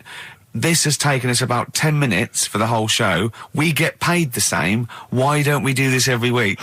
That's a great idea. High five. Listen to this clip, it's brilliant. I think that my new TV is too big, Rick. I said that I know, when you I don't know bought what it. I was thinking. But I can't believe it. He talked about this buying it. He's got a bit of cash now, of course. And what is it? 42 inches? 42-inch plasma screen. What did it cost you? $3,000 or something? Oh, don't tell me. That's wow, huge. it's ridiculous. $3,500, big spender. Of course it's too big. Well, I can't get far enough back in my room, in my living room for it. You're meant to be, I think, 4 times the screen size away from it. Really? To get out from the air. So that's 4 times 42 inches you're meant to be sitting away from it, which is impossible. Yeah. Well, I'll have to just get friendly with the neighbours. Yeah, watch it through a hat. Yeah. If that's the case, though, aren't you better off just getting a portable? What? I don't understand that rule. What are you saying? Well, you're meant to be 4 times the screen size away from the TV. But then what's the point in having a big telly if you've got to keep moving further back? Get a portable and sit right next to it. Do see your point. Why do people go to the cinema then? Did you see films that are out yet? Fair enough, he's got you there. Done. I tell you this though, I had it delivered, and are you supposed to tip delivery men? Of course you are. I don't know. You see, I've never had anything delivered before. I've never spent that much money. Not if it's a courier with an envelope, but if it's a bloke who's struggled up the stairs, two fat blokes with a fridge, then give him a £5 for a drink. But the problem was, I didn't realise, and I was thinking to myself, I wonder if I've got to tip him. And the guy was leaving, and my mobile phone went off in my pocket, and I reached in to get it. He put his hand out thinking it was a tip. I went, it's just my phone.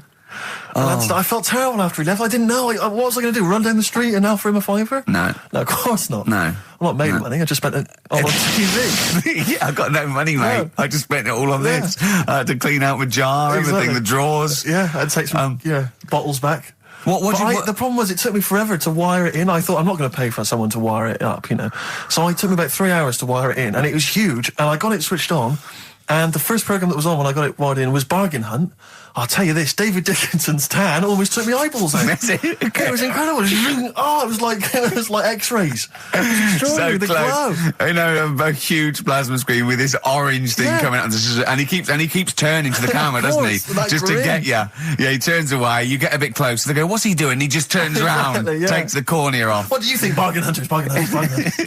Oh dear, that's why I'd buy a plasma screen to watch Bargain Hunt. I mean, it's ludicrous. this is the problem, is because what do you watch? I mean, have you watched anything that's been worth having? The only thing I've watched really worth watching. 24. Well, 24 works great, but also films. Obviously, that's the main reason I bought it, because films just look amazing on there. Yeah, DVD on the plasma screen. So if you're into films and that, it's just that I only, I've just got the 5 channels and flicking about, and I'm not impressed. I mean, I can understand why more people listen to radio and stuff. Yeah. Well, not this one, but go on. Well, when was it? When was the last time I sort of sat down and had time? Because I'm always busy doing stuff and that. Sure. Moaning takes up about 3 hours a day. When did Wimbledon finish? A couple of weeks ago.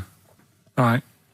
Found myself sat there, right? I'm not having a go. I know we stopped Cheeky Freak of the Week and all that, right? So I'm not going to be having a go. Christ, I sat there. I'm scared.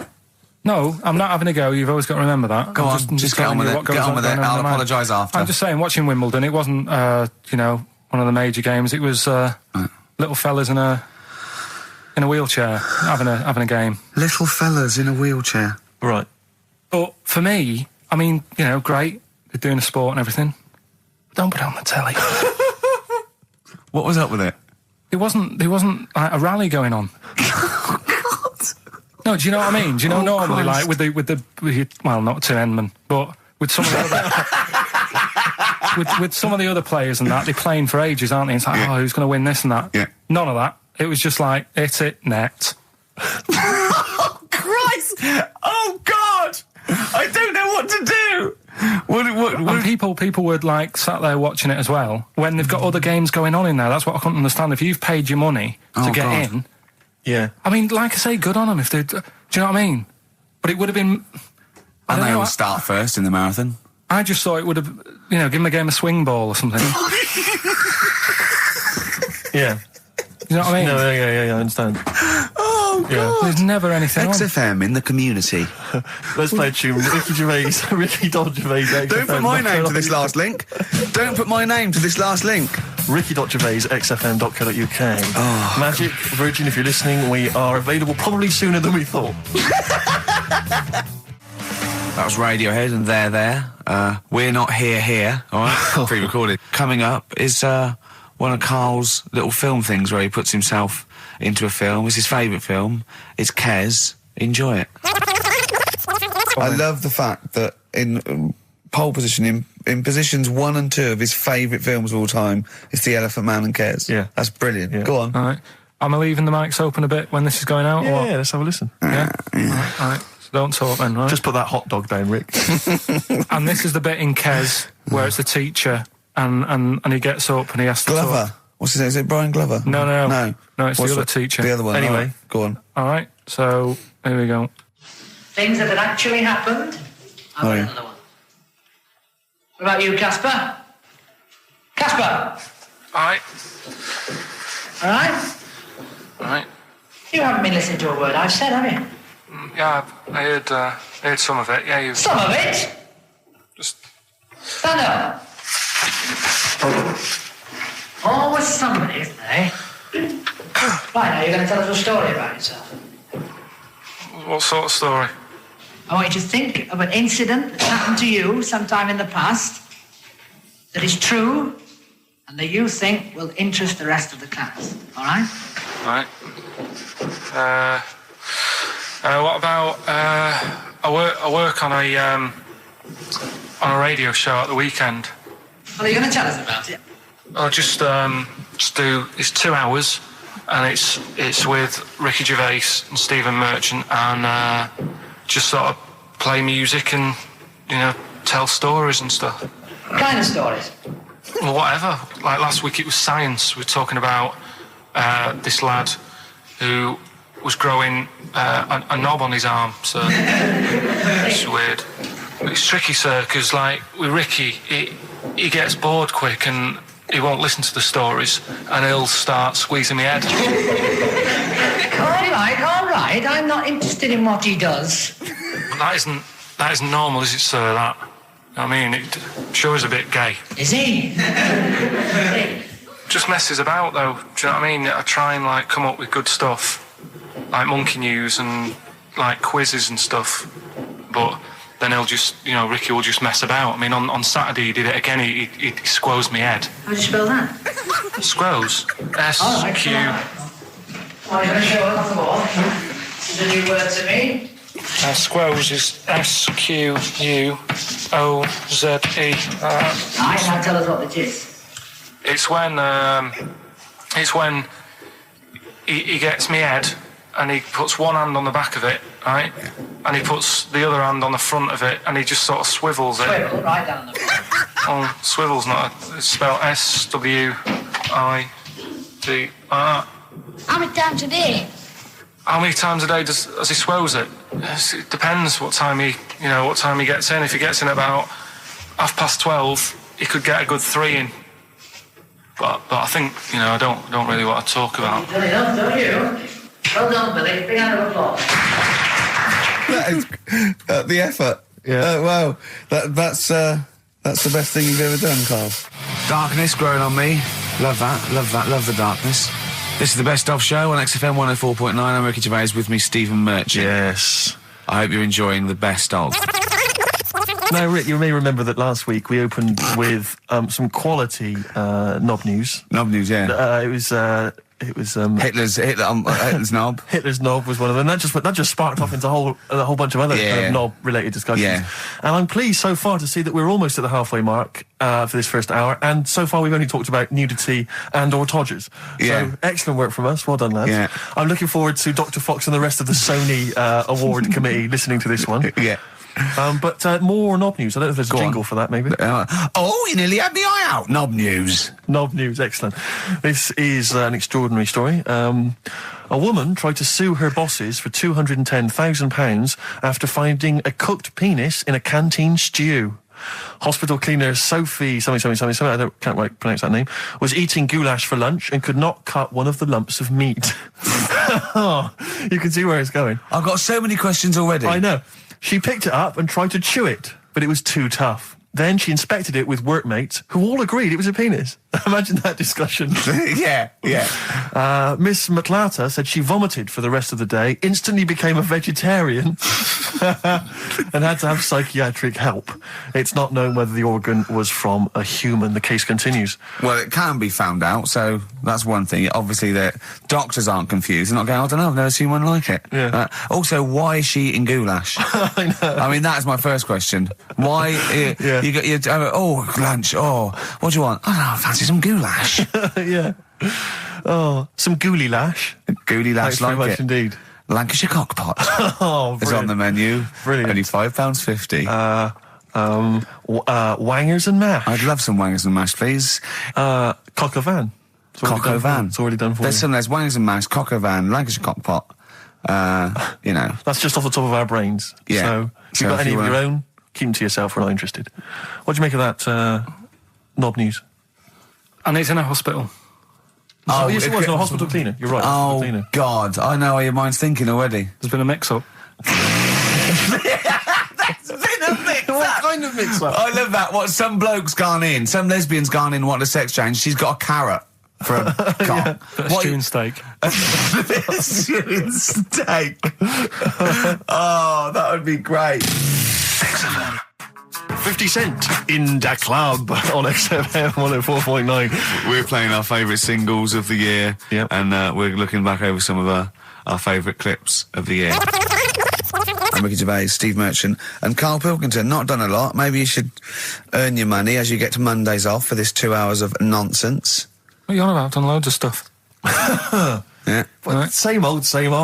Yeah. Let's have something new, something Come on. fresh. Well, I've been looking around, right, on the internet for stuff. Yeah. On the internet. Yeah. Your Bible, where you get all your information about the world and the universe and morality from. And you know, like, how I always say to you, I don't really read that much of it, I just read the headline, Perfect. right? Yeah. Anna Nova have sort of nicked that idea to grab you. Nicked what idea? Well, to sort of get to the meat straight away at the top. Do you know what I mean? The headline to the story and everything. What? Right, these are But stories. the headlines already existed. That was why you thought that was a good not idea? like this, though. All right. Headline. Well, these are all headlines, right? Vibrating shoes could stop elderly falling. Do you know what I mean? Oh, God. You don't need... Vibrating shoes could stop elderly falling. Yeah, that's the story. You don't need to read on. That's what I'm saying. Well, Right, could you because read that anyway? Can't be bothered. Read on anyway. Well, you have a look at that in a bit, right? All right. So This is frustrating radio if you're sitting at home. No, well, it's not on. They've turned it off. If you want to know more, you know where to go. That's what I'm saying. That's what they should do in the news. Get the news done in a minute. There's a good story about Iraq. Right. Bong. Look it up. Look it up on the internet. Right. Alan over. Give us another bong. Bong. Family sick of living on Butthole Road. Oh, brilliant. Bong. Man wears same shoes for 60 years. Oh, bong. This isn't that good. Some fella pulls a train with his teeth. And in lighter news, I love that. General Donald, this one isn't very good. And the last one, man fails to break clothes pegs on face record. She's always good. Well, that's the one I did read on about. I love that out of all those. That's the one he read on about. Go on then. Just Why is that news? He fails to make a record. So did I today. I know, yeah. I failed the long jump record today. yeah, didn't even take part. No, I was rubbish. But what are the rules on world records and that? I don't know if there are rules. There are certain things you can't. I mean, it's the Guinness Book of Records, isn't it? Really, that's the arbiter, isn't it? Yeah, but is there anything, if you said you wanted to do it, would they say, well, you can't do that? Yeah, they've stopped some gluttony records. Obviously, things that are in danger. It's anything that's illegal. Yeah, anything that's immoral. Yeah, like that American serial killer that just got discovered. Yeah. Having killed 47 women. I don't think he can make that into the Guinness Book of Records. No, because people would be trying to beat it, won't they? But there was some other story about a fella eating watches and that. That can't be good for you. So why don't they say, look, don't do that, do something else? He wanted to stay regular. Do you know what I mean? Though? I just wondered. What do you mean he was any... eating watches? He just said he was eating watches. He got about 3 in about a minute. How did he time it? Do you know what I mean, though? And then the other thing is the one that I was reading, the world record with the fellow who's pulling a train with his teeth. Does that make any difference that he's done it with his teeth? What do you mean? Well, what difference does it make? Well, isn't it? It's quite hard to pull a train with your teeth, I imagine. Well, it's pretty hard to pull a train. All I'm saying is it because he couldn't beat the fella who's pulling it with his hands? Well, this is my point. I think there was one bloke with a record for the running backwards 100 metres was sort of like 11.5 seconds. And I was thinking, turn around, you'd probably have a really good go at that. Do you know what I mean? Yeah. It's sort of like doing a marathon with a milk bottle on your head. Take the milk bottle off and see how fast you can go, you twat. But you can just tweak it, like the fella who has done the pegs on the face, right? Yeah. His name's Gary Stretch Turner, right? Right. So he's sort of cheating already if he's got a stretchy head, right? but you are, right, you are one of the most stupid humans I've ever met. Well, get me in the book. Yeah. Right? Well, listen. So Gary Stretch Turner, right? His record is 153 pegs. Yeah. He did it again, and he only got 150 on. So he hasn't broke his own record. Right. But what I'm saying is, if he tweaked it a bit more, would that make a new record? What? Well, if he said, I've got 150 pegs on, but at the same time as eating a burger. I see what you mean, yeah. He'd be the world record breaker for pegs and eating burgers at the same time. Yeah, just change it a bit. If you know you're not going to make it, just do something else. I'm assuming the rules are set at the beginning, Carl. That's it. That's where they say, right, you're just going to do the pegs thing. You're not going to introduce burgers halfway through, are you? Definitely not. And then they have a go. I was on one leg, not interested. How many pegs? 150. Can I just ask very briefly, I was quite interested by the family had to move because they lived on Butthole Road. Yeah, I quite like that one. Now, I don't know if I've told you before, Rick, where I used to live. I'm not going to tell you the name of the street that I used to live on, not on air, because my parents still live there and I don't want, you know. But I'm going to write it for you now. This is the genuine name of the street I used to live on. Just imagine when you're at school. Yeah. And like in class, for instance, in French, you've got to say, you've got to answer where you live. Yeah. J'habite, wherever. Yeah. That's the name. This is actually the name of the street we lived on. No, it's not. I swear to God. That is... Absolute right. I could phone my father now and he could confirm that for you. No, I swear because he doesn't want to God. And I tell you that... But listen, do you know what worries me? It's the apostrophe S. I know. Because that's blatant. Yes. Amazing, isn't it? That is incredible. But imagine how embarrassing So that if was. I look that up in the Bristol... You will find that in the Bristol A to Z. I swear to God. That is really... Why have you never told me that before? I can't believe I haven't. That's I'm incredible. still embarrassed now. Do you know, whenever I have to phone up, if I have to give that address, I always spell it instantly. Really? Like, somehow that'll hide it, that'll disguise the name. But I can't get over that. Anyway, if you perhaps live in Tits Avenue, Yeah. you know, or... Wankling Drive. Wankling Drive, just get in touch. Let us know, we're not really interested. This is the Best Of Show on XFM 104.9. I'm Ricky Gervais, with me, Stephen Merchant. Yes. I hope you're enjoying the Best Of. I know what you're thinking. If this is the best, my Christ, what was the rest like? Well, we'll be back in a week's time, so you can judge it for yourself live. But anyway, in the meantime, this is one of the best clips I've ever heard. Oh, I'm laughing just thinking about what it might be.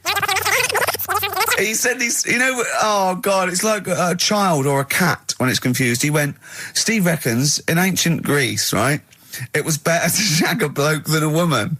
And I went, well, yeah. I mean, that's about the male being sort of a first-class citizen, much better, wasn't it? An aspiration the to sleep with a beautiful Carl, man than a beautiful woman. Women were lower-class citizens, so therefore men were seen as higher class. So to have sexual relations with a man, there was no shame in that. No. In fact, it was looked upon. And as I a said, good well, you know, ancient Rome. I said, you know, Nero, he'd sit in his big jacuzzi and he used to get, you know, pretty boy men to just go into the water and just nibble at his testicles while he was having a watch. He didn't do that.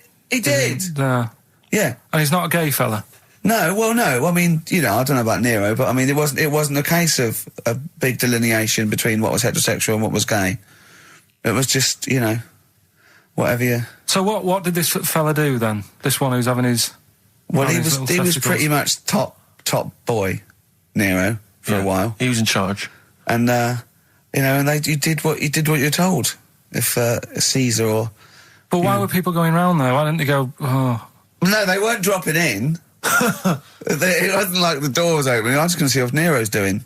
You'd have probably been like a delivery boy or a stable boy or something, you know, and you'd have popped round there and you'd have gone, there, right, Nero, there's the tablets of stone you wanted. And you go, Pilkington, why you are here? Pop under... I don't know why he's French. What is that? I don't know why he's French. Just pop under the water and nibble at my testicles and you'd have done it. Because he was Nero. I wouldn't. You would have. Well, there's no way I would have done. Yeah, well, you would have. What have I done? I've dropped a pizza off. Yeah, you put around to Nero's place with the pizza. Right. Right, I'd say I've done my job. Right? Yeah. That's not the sort of tip I wanted. No, he'd have said, get the little baldy chap to nibble at my testicles, and you'd have done the water. I wouldn't have done it. No, Well, you don't wouldn't put me head on the You'd wall. have done it, right. No, I wouldn't have done it. Can I just say this, Steve? Not only would you be nibbling at his testicles, you'd have been going mad. You'd have been noshing him just for extra. You'd have been doing everything he wanted. You'd have been going, he'd have gone, I didn't ask you to do that. You'd have been going mental. They'd have been chewing, slurping, smacking, poking. You'd have chopped, you'd have gnawed his packet off. You'd think you were eating Walker's crisps. There'd be bubbles, there'd be flood. Oh, it would be horrible. That was Bowie and Waterloo Sunset. Love that. Love the original. Love Bowie. Bowie was my gig of the year. These are my singles of the year. These are our clips of the year. I'm Ricky Gervais, with me, Stephen Merchant. We're just picking some lovely little bits and pieces. Do you remember when we talked about this? That's the sort of thing I think we need now, right? We've covered a lot of stuff. What, education? But teaching, yeah. Well, okay, what do you want to know? Don't know. Have you got something? Can you educate us on anything? I've been reading bits So could we bring back just for one night only, educating Ricky? Oh, I'm excited. Yeah? Do you think it warrants that? I don't know enough about it. Do you know what I mean? About what? It sounds perfect. Play the jingle. Educating Ricky. He's getting smarter. A couple of things happened in the week that I read about. Okay. Keeping up on what's going on and that. Sure. Yeah. One was about that Galileo fella. Okay. Was it about 1636? Was it? I think it might have been not earlier. bad. Go on. Did some stuff with light and that. Yeah, he did lots of physical experiments, yeah. Is that it then, Carl, is it? He did some stuff with light and that. What did he do with light? What was that? Well, I think he invented the first... Telescope? Telescope. So I think it's a particular lens, though, and he did experiments where he dropped two famously, 2 different weighted balls from Pisa, and they hit the ground at the same time, showing that it doesn't matter, the weight doesn't matter, but air resistance does and stuff like that. I think he probably explained it a bit better than that. Yeah, but I'm talking to Karl. Sure. Did they need to know He's stuff? just thinking about pizza. Yeah. Did they need to know stuff like that back then?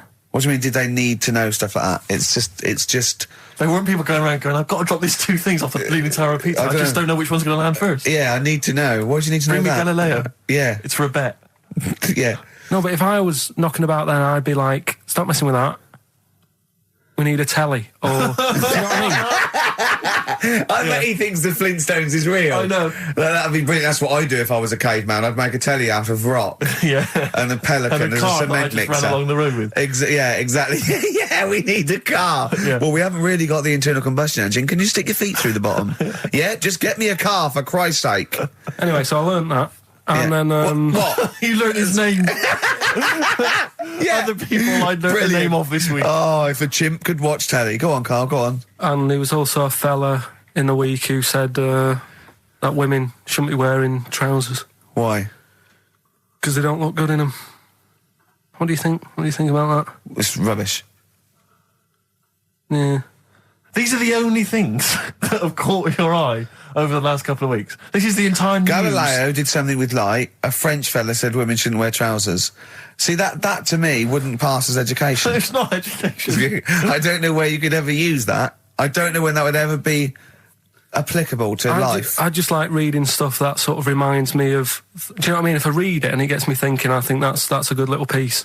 But I mean, but surely can't you just sort of like sit near something that vibrates to keep your brain going, or shake your head every now and again? I mean, what does this do? You mean it makes you start using your brain? But what aspect of a Frenchman said women shouldn't wear trousers got your mind working? What questions were you Because asking? I thought that's a bit daft, isn't it? Right? Yeah. Okay, And it I was ends there thinking- with me. There's nothing else. There's nowhere else for me to go on that. He closes Your the mind's gate. still worrying. Yeah, go on. What do you think? Let's go through this. Oh, I wish we could download his I know, thoughts. I know. Just watch it. Yeah. Wouldn't it be great, like a DVD? Like a cartoon. Imagine that extra footage on the Office DVD. Yeah, Carl's brain. That would be With a commentary. amazing. Oh, with What I a mean is- commentary. Go on. Women wearing trousers and that, right? On the estate that I grew up in, Yeah. on right?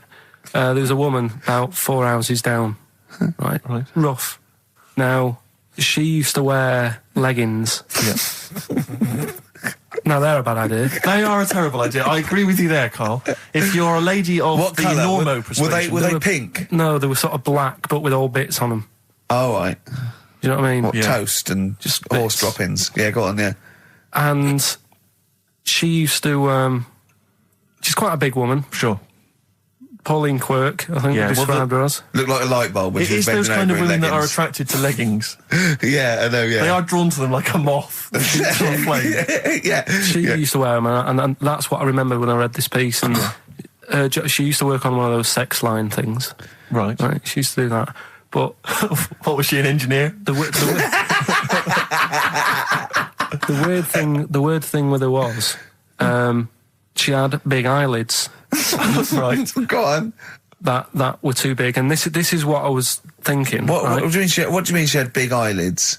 How big do eyelids have to be for you to go, they're big eyelids? What was she shoplifting with them? Would she come out of Dixon's with, like, radio stored in them? What do you mean she No, had it big was eyelids? It was another one of them popular things around our way. Do you know? Like, What do you mean popular things? They think didn't people go, have they go, oh, I'll tell you what, they're all the rage. Can I get some big eyelids, please? No. It was just like one of them things that people suffered with. Just big eyelids. They could hardly open their eyes. What do you mean? What do you mean?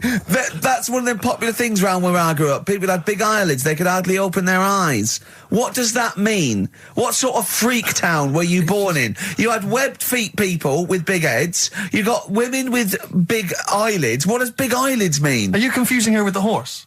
Yeah. Did she have hooves? Look, what? Anyway, so there's this big eyelidded woman with the And leggings. that's what I'm saying to you, though. That's when I read that story with people with trousers. Yeah. I went from that. Yeah. To into a that. woman who used to have big eyelids. I still know the point. But then, and also the other bloke who had the eyelid problem was a mate of mine. Right. His dad had it, and same problem, massive eyelids. I don't know what that means. I don't know what that means.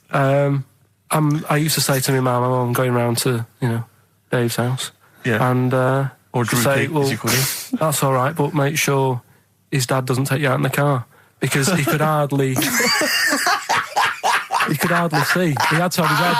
He had to tilt his head back to keep his eyes open. Make sure! Didn't he have a couple of matches with him at all times? What a load of gobbledygook. This began as educating Ricky. I know, So it's what, like he was people thinking, with eyelids. But it's like you're supposed to make that leap as well. Yeah. If I mention the trousers, Ricky will probably be thinking about people with big eyelids and women wearing leggings. Play a record, Carl. This is the Best Of Show on XFM 104.9. I'm Ricky Gervais, with me Stephen Merchant. Yes. I hope you're enjoying the Best Of. Like I said to you, though, the reason I did this was to get that kitchen, right? Now... Brilliant. As we speak now, right? Builder's in the flat. He's been annoying me. Of course he has. Of course he has. What's he been doing? When he turned up on Monday, right? Yeah. Wanders in, and the first thing he says to me is, said, the pub across the road, is it any good? I said, well, it doesn't matter, does it? You're working on the kitchen. Think of saying that to a builder. Probably making conversation. Probably meant, do they do a toasted sandwich? Because I've got a half-hour lunch break. Not an hour, like Karl Pilkington. So I'll pop over there and get a nice, cheese and tomato sandwich. Is that genuinely what you said to him? Yeah. The first thing you said to him? Suzanne had a go at me saying, why have you said that? He hasn't even started on it yet. I cannot believe that. You're unbelievable, Carl. And you say it's us that are rude, crass, I wasn't being thoughtless. rude. I just was letting him know. Do you know what I mean? I know what He they're up knows to. what he was there for. He had it down on his little docket. Do the kitchen this week. He didn't come there and go, what did I come out for? Was it to go to the pub for a week? Why am I wearing these overalls? Yeah. Who's the little bald mank twat insulting me? Let me just check. Let me call the head office. I wasn't having a go, though. I mean, they should have finished it yesterday, and they're there now, right, on their own. And what annoyed me is they turned up late today. Hold on, Carl, I've just realised something. They're probably listening to the radio. This, I assume, tuned to XFM, isn't it, in your kitchen? Yeah, but they don't know it's me, do they? Do you know what I mean? No. They'd go, he's got a whiny mank voice as well. So's the bloke who owns this place.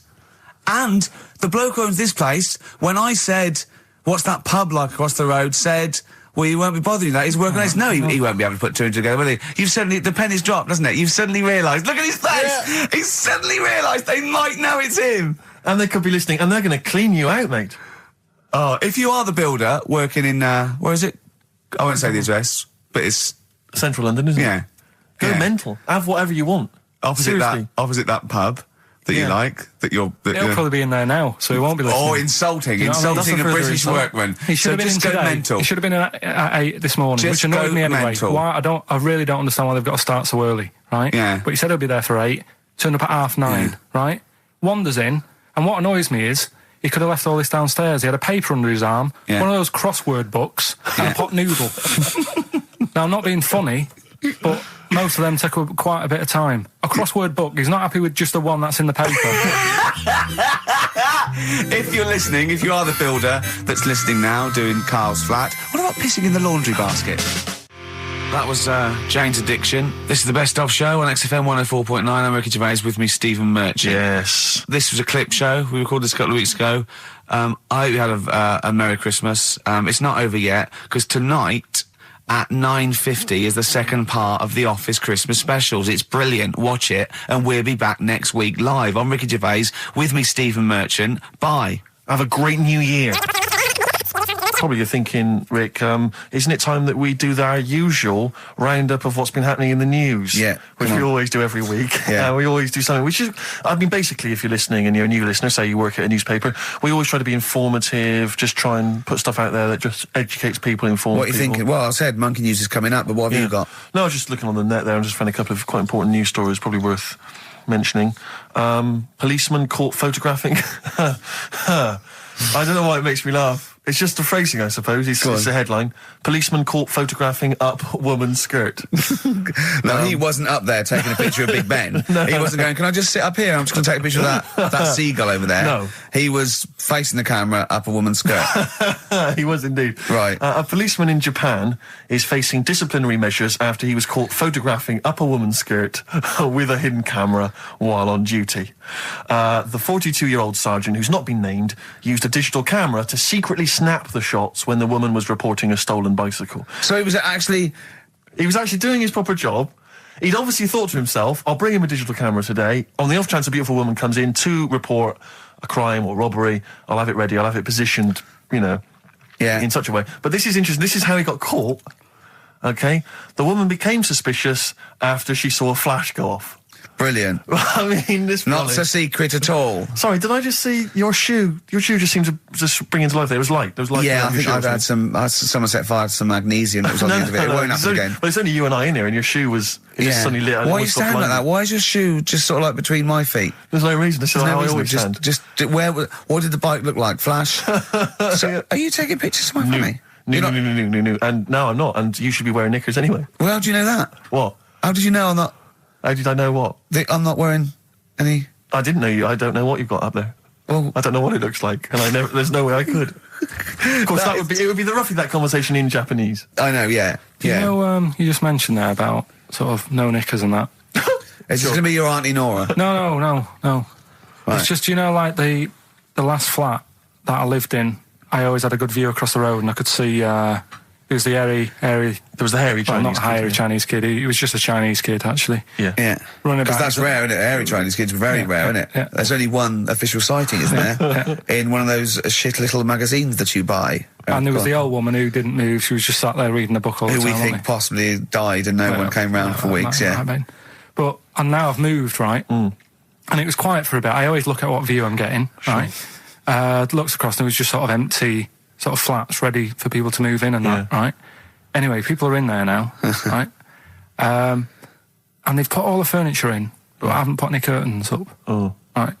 So anyway, I'm sort of washing up, just having a look out the window. Yeah. Right. Girl sort of wandering about, knickers on, right? With no knickers on? You mean naked? No knickers. Well, she had a bra on. Right, okay. But, She's probably looking for a knickers. So I thought, and I don't know how long I was looking. No. Right. But anyway, she looks across. Oh, God. I think she spotted me. Yeah. I think, oh, God. I felt really bad. Yeah. I said to Suzanne... Sorry, is this some sort of Peeping Tom confession? No idea. Well, he's not... That's the thing, though. Peepington. If I was peeping, she was peeping as well, because she was looking over. Works both ways, doesn't it? Yeah, but yeah, all she could see of you was your bald head. Yeah. No. And your hands moving as you were washing up. And some white-looking substance frothing up. Particularly stubborn stain on this glass. Yeah. Oh, God. Imagine that. Imagine if she looked across. I'm assuming your sink is lower than the window. But didn't she just cover up or something? Or she looked back and go, oh, you're looking at my fanny? Well, the thing I did... What? I thought, just sort of drop me boxer shorts. Because I thought... Well, Suzanne said, what are you doing? What are you talking about? What are you talking about? No, just so they can see me cheeks of me. What are you talking about? No, because I thought if she thinks I'm walking about in the nude as well, then we've both got something out of it. Carl, This sounds like a bad excuse in court. I know. So sorry, you were looking at a woman dancing around naked, right? So the only thing you could do was immediately drop your boxer shorts. So she looked across, saw you fully clothed, saw you took your boxers No, she wouldn't have done, because it's sort of just the top half and the sink's at a side angle, so I was sort of looking out. So This she is wouldn't have genius. so she wouldn't have seen your trousers then anyway. No, she did. I moved in front of the window more. So you then made you actually climbed in front of the window. Oh, this is amazing! So you climbed in front of the window to show off it wasn't your naked obvious. lower half. Suzanne said, what are you doing? And I I bet said, she did. What are you looking at? I sent you in here to clean What up. are you doing? I'm just taking my trousers down, stand by the window. Why? Because there's a naked woman across the road. What do you think I'm doing, Suzanne? I'm exposing myself while looking at some free fanny. leave it. What's up with you, Suzanne? Anyway. Wait a minute, can I just check? A final question. What did the woman across the way... What happened? What was her I reaction? didn't look again. I just thought, you've seen a bit of action as well. We're both happy. Let's leave it. Brilliant. So were you waddling around like a penguin with your trousers around your ankles? I just was walking about, and Suzanne said, what are you doing? I said, I'll explain to you in a bit, but don't look out the window, because then it's Excellent. obvious. Then he sees that she calls her husband to look at Carl walking around naked. He goes, oh, she's got a... Quick, Suzanne, get him out. There's only one with him. Get some more friends. They've gone one more. I'm Ricky Gervais, with me Stephen Merchant and Karl Pilkington, our producer. Right. In inverted commas, heat put. Yeah. They know. How are you doing, alright, Karl? Yeah, didn't they also write something about me, bald round head? Yes, perfectly round little bald man head, they said, so... Because you need to know that when you listen to the radio on that. Really matters what my hair's doing. Your hair, have you given it a little polish? Because you look like a cue ball at the moment, and you've had a shave in it. I've never seen such a round head. It actually looks like a plate with ears. Yeah, well, for those that have never seen Karl, I actually, if you remember, I think he looks a little bit like Mr. Spoon from Button Moon. He does. If you've ever seen that show, and also he looks like, you know when they say they find with a little 4-foot human and it's actually 500,000 years old and they give it a name and it's the first, Australopithecus into. He looks like one of them as well. Perfectly round little. He is the missing link. He looks half human, half monkey. Because he's got a slight slouch as well. So yeah, it's like those pictures where you see it going from an ape to a man. He's one of those in the middle. Yeah, and of course his monkey hands, his hairy little wrist to those skinny little things that you can get oranges out of holes with, and it's unbelievable. Why are you so all shaved and polished and everything? Got a wedding. What? Got to go to a wedding today, so thought I'd clean myself up a bit. Yeah. Shouldn't you be wearing a suit or something? No, I'll go home and put something on. Oh, okay. But Suzanne said, make an effort. I sort of had a shave and that, and then I came out of the bathroom. She said, "Oh, your head looks a bit sort of eggish." She's right. She always worries about when I have a shave, because I just, That's your girlfriend, Karl. I know. Saying that. Just think, so don't worry about Heat saying it. And funny thing is, it's Boyd Hilton, I think, of Heat that wrote it. And he's got a little bald head. Yeah, no, don't slag him off. Yeah, but on the end of his review, does it say, written by Baldy Boyd? No, because it doesn't matter, it's a magazine. Don't worry about it. Looking forward to the wedding? A bit boring, innit? But you gotta do it. They're probably listening.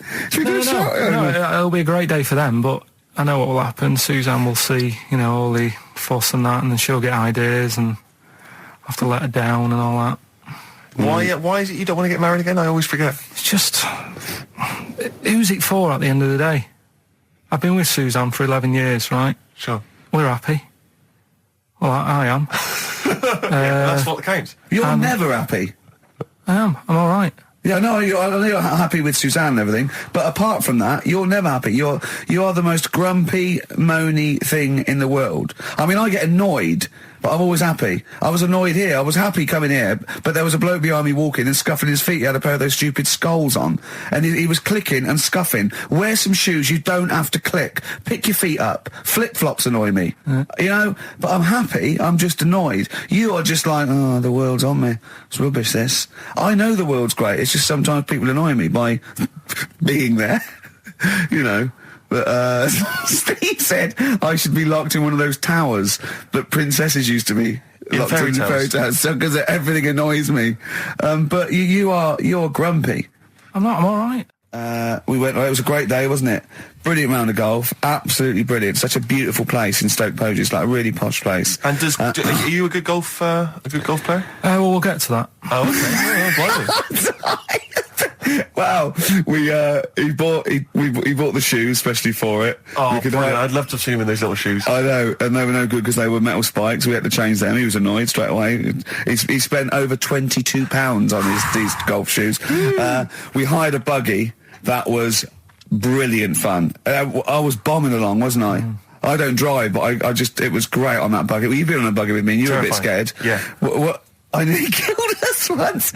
I was just taking banks and things, but you don't see sort of bunkers, and he'd scream and go, "Stop!" And he'd put his foot down the brake, and then I reversed. At one point, he sort of did a handbrake turn next to the lake, and then we had to reverse, right? And you just flick a switch and put your foot down. He did that without looking. I look behind, there's a big oak tree there. He screams, "Watch the tree!" Right? So Dukes of Hazzard. And I kept jumping in and leaving him behind because I had to go to my ball. Anyway, the first shot, I got on the driver. I honestly did one of the best shots I've ever done. It went straight down. It was great. I thought, phew, got away with that, because it's always the first one because it's a clubhouse and you want to look good. Yeah. So He tees up, and I've been saying, buy some balls. He just got 6 balls. I was going, what if you lose me? I won't lose 6 balls, right? He tees up, right? Whacks it. It goes miles, like right angles, straight into these the woods, right? He turns around, he goes, go and buy some more balls. So I'm laughing, because it's like impolite to laugh, but he broke the ice for me, and I was falling around, and then his second shot, I go, you know you're off for 3 now, if you take another shot. He went, oh, right. So it's his third shot, he puts the ball down. He hits the ground before it and misses the ball altogether. And I was on my back, wasn't I? Unbelievable. Actually rolling about on his back. And we were terrible. I went round 107. He went round in like 119 or something. Sure. It was just rubbish. How long did it take? 5 hours. Of course. And there was no one around, luckily. But it was fantastic. So then we go and have our meal. What annoys me, I said, right, I'll go for a run. He went, I'll have a bath. I said, I'll see you at 7:45. At 7:55, I have to call him. He's not ready, so he's let me down there. I can't stand lateness or laziness. You hate lateness. Yeah, and he's let me down. Do you know his excuse? He fell asleep in the bath because there was no light bulb. There was no light bulb in the bathroom. So instantly he fell asleep, and he was late. No, do you know what I mean, though, Steve? If you're sort of, like, nice and warm and what have you... I was tired anyway. I've been stressed out for 4.5 hours, right? My life flashed in front of me a few times in that buggy. So it's all sort of wears you down a bit. I thought, right, I've got a headache. You're going for your run. I'm going to have a bath. I walk in, put the light on. For some reason, it didn't come on, but I thought, it's all right. I'll just... doesn't matter. You can have a bath in there. It's summer, so it's light anyway. Well, there's no windows in the bathroom, so... So you were in the darkness? So I'm in the darkness. I nod off because I'm shattered. He calls up, hassling me. So I said, well, it doesn't normally take that long for me because... I haven't got, like, long hair. I've got a dryer and sure. I can sort of one wipe. Yeah, he's already 10 minutes late, though, when I called. Well, 10 minutes. 10 wow, minutes. This is late, this. Next. Doesn't matter. Dinner wasn't until 7:15, so we had, like, another 20 minutes anyway, so it doesn't really matter. Yeah, but we said 7:45. So he's calling up, hurry up. So I said, yeah, all right. So I get out and dry and like my tackle and what have you. Calls back again 30 seconds later. No, I don't, I don't like that. Do that, though. Give it a wipe. 30 seconds later, come on. So I end up going downstairs to the meal area, naked, with a wet shirt on and wet socks. I've got headache as it is. Meant to be a relaxing weekend. But anyway, so we have our meal, which is really nice. And then we're sitting in the bar. I'm having a cigar by the fire. Yeah. Like, we're having a rather nice Pinot Grigio. Yeah. He's there going, I've got headache. Is this 1955 that you live in? I know. Yeah. It's so right. And we are knackered because he's not used to work. I've seen him moaning, falling asleep. He's not used to it at all. And you've been on your feet for over half an hour. Yeah, right. So we didn't even walk around the golf course. We had a buggy. It wasn't even exercise. So we get onto conversations. Talking about, he's asking me stuff about evolution. Tell me that. Why did the giraffe? What's that rubbish about the giraffe getting a long neck? I said, well, it didn't try and get a long neck. It was selected because anyway. I went into evolution for him, and he said, but why would evolution do that? I went, well, you think that evolution didn't do anything. There's not this consciousness, there's not this will that a giraffe has to stretch its neck to reach the leaves. One had a long enough neck to survive and pass it in. He was going, yeah, but why did evolution... this isn't. But by the way, this isn't the most stupid thing. This is warming up. This is about 8:45. Sure. Right? He said, why didn't evolution make a giraffe good at carpentry so it could build a ladder? Right. Yeah. Okay. No. All right. Okay. So he's thinking around it. He's trying to pick holes in evolution. Yeah. We get on to. I said, well, things are. I said, we can see the speed of evolution in lower life forms like bacteria, viruses. They evolved. That's why soon we won't have an antibiotic that can kill some certain bacterial strains. And he said, and this is about 11:30. Then I said, I'm going to bed. Right. He said, in the future, they reckon that you'll be able to wake up and eat a yogurt you can have a chat with. I don't know what that means. Let's put a song on, right? And we'll come back to it. So you're going to explain that? Yeah. You've got an explanation? The Verve and Sonic on XFM 104.9. I'm Ricky Gervais, with me Steve Merchant and Karl Pilkington. So let's just get this right. What did Karl say? He's just specifically giving those words again. He said, they reckon, and I said, I'm going to bed. He went, no, really? I said, no, I'm going to bed, Karl. There's no point now, because, it's just like you're talking gobbledygook. You know what I mean? I might as well talk to a pot plant. Yeah. He said, in the future, they reckon, I don't know who they are. Sure. I don't know, people who post things on the internet that he reads. I think the Telegraph. Anyway, complete the sentence. They reckon that in the future you'll be able to wake up. I love it. There's always a little scenario, an embellishment, like this little. Oh, hello, darling. It's your yogurt. Hello. You'll be able to wake up and eat a yogurt you can have a chat with. All right. Well, thanks for that, Rick. I'm looking at you. I'm going to throw that over to Karl. Right. It's when I was away on holiday, right? I got. I don't normally buy the Telegraph because it's too big and that, innit? So, but they were giving it away for free on the plane, so I thought, ding dong, might as well have it. And I saw a couple of things in it. I thought that would be interesting. I saw this thing about the future, and it was talking about evolution and what have you, right, which I always find weird, because I always think that maybe we've sort of done it wrong anyway. Do you know what I mean? I sometimes think you can't evolve. By definition, evolution can't get things wrong. Things change, that it's not successful, it can't pass on its genetic material, but if you're around, it's working. If you're around, it's working. Slugs are as evolved as they need to be. Slugs are as evolved as you and me. That's true enough. Yeah. No disrespect, but it works. It works. Sorry, they're around. Anyway, what's your point, Karl? No, I mean, I think we probably would have been better off staying as a fish. Just because there's more water than land, isn't there? Right. And you wouldn't drown. This is why I went to bed. No, I'm thinking of dozing off now. Yeah. No, but do you know what I mean? From what was it? It was bacteria, it was fish, mermaid, man, onwards and what have you.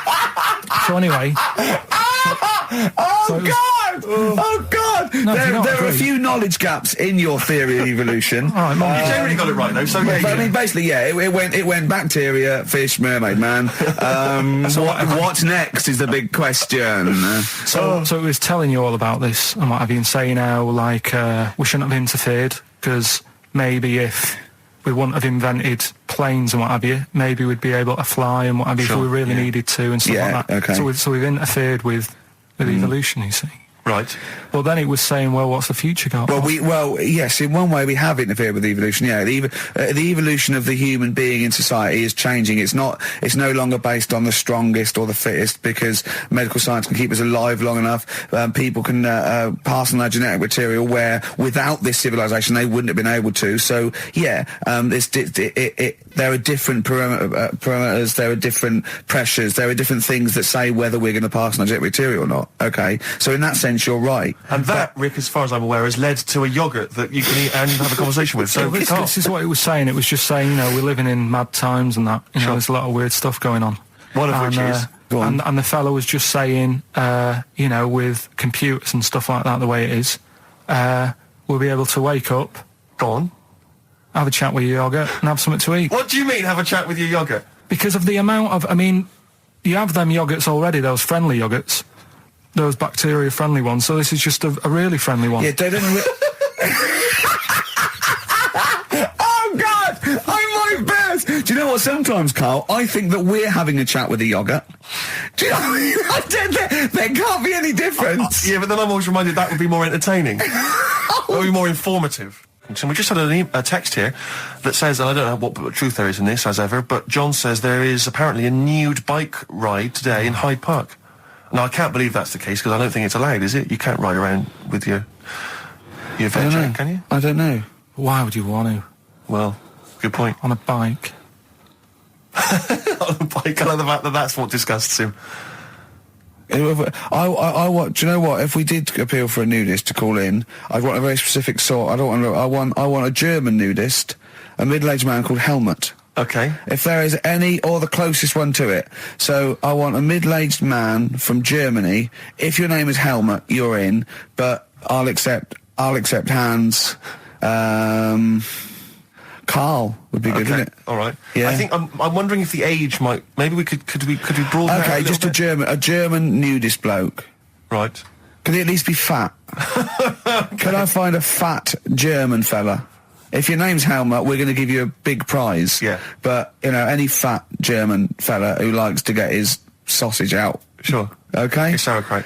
Yeah. What's the phone number?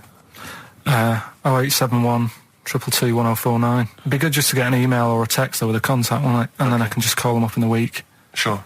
And 83936 is the text number. I don't know what our audience demographic pans out like, Rick, but I'm suspecting that's probably a fairly small fraction of our listenership. I know, but, you know, fat there must be German someone out there, if you nudist. know a fat German who likes to get his tackle out, phones are going. Phones going. Straight away. Just answer it, Carl. Just answer it. Just pot light. It could be anything. Well, just see what it is. To be fair, it could be a nutter. It could be a nutter. But just say hello. Just tell your turn. It's nutter straight away. He'll stay there, won't he? He'll stay there. Well, answer it. Answer it. Leave it. Answer it. Oh, you see this? It's gone. It's gone. There you go. He bottled it, so just as well. Well, you took too long to answer it. There's a vicar in Australia who's started sort of doing his services and all that in nude. Hot, isn't it, out there? Yeah, Where'd but you get the churches aren't. Churches are pretty cold. It was on some website. Of course it was. Yep. Just saying about a vicar and that who's there's a lot of nudists and that who want to get married. Do it, you know. Don't mess about with the wedding dress and that. Just snip up. Cheaper, isn't it? Well, I suppose it's so. I suppose if you believe in God, you believe that that's the way to be in it, because Adam and Eve and that. Yeah, but then in Adam and Eve, the shame made us dress up, didn't it? Yeah. Eating the apple and things. Yeah, but God didn't want that, did he? No, he wanted to see it all. He was loving it. He was having a whale of a time getting a life full of all of that, and then the snake said, cover yourself up. Stitched him right up. So if you believe in God, which clearly I don't, do you believe in God, Carl? Don't know, I don't really worry about it. It was ages ago, wasn't it? So, you know, if it's about, whatever. Not that bothered. Adam and Eve is pretty interesting though, isn't it? It's not, well, how is it interesting? He made man out of dust. Then just because he could, he's having a laugh. Then he made her out of one of his ribs. Again, he'd like to vary it a little bit. Then they had 2 sons, which gave rise to the entire human race. What was going on there then? What would have happened if they didn't get on? That's interesting. Sometimes with pandas, they don't fancy the other one, do they? They go, well, that's my choice. One. You've brought me one panda from Lisbon Zoo, and I've got to shag that. What if I don't fancy it? What if they bring in a right slapper? Do you think what if it's the equivalent of like Love Island, whatever I it's imagine called? it was like Celebrity Love Island. Yeah, and they're going, I am not shagging that slapper. Every panda in the world has seen that dirty old mott in magazines. Why am I meant to mate with it? I've got some dignity. Are you talking about Adam there or Panda? Was that? Either is fine, I suppose. Bad Do you think pandas. that Adam had any say when God was making Eve? Was he saying, "Can make the boobs a bit bigger, would you?" And I'm a blonde guy. I'm into blondes, really. I mean, I don't know. Did he have any input, or was it just? I don't know. Well, I suppose it was one of his ribs. After I know, all. but it's probably restricted. You go, well, I'm working with a rib, Adam. Give me a break. There's only so many things I can do. Well, he was probably in kind of intensive care, wasn't he? With the whole. They go, well, I can't just keep making the boobs and things bigger because their legs will get shorter. I don't mind short legs. Yeah, make the legs longer. I don't mind no legs. I don't mind no legs. As long as the boobs are sizeable. I tell you what's weird though, Steve. Right? Everyone's heard of like Adam and Eve. Yeah. What's the surname? Yeah, where'd they get their post from? Unbelievable. An email from Suzanne talking about your tea that night. Was Suzanne out on Wednesday night? Was the an England game or something? Yeah. So you were alone. You were home alone, were you, Wednesday night? Yeah. Did you enjoy your meal? Was it a quiche? Go on. Right. From Suzanne to Carl. Take the quiche and put it on the baking tray. Cook for 30 minutes on 190. Take lettuce and put on plate. Take 3 tomatoes, wash and chop into quarters. Place on lettuce. Take an avocado, chop in half. Remove the stone. Peel skin and slice. Place on salad. Put salt and pepper on and a dribble of olive and balsamic vinegar dressing. Right? In brackets, small bottle behind the cafetiere.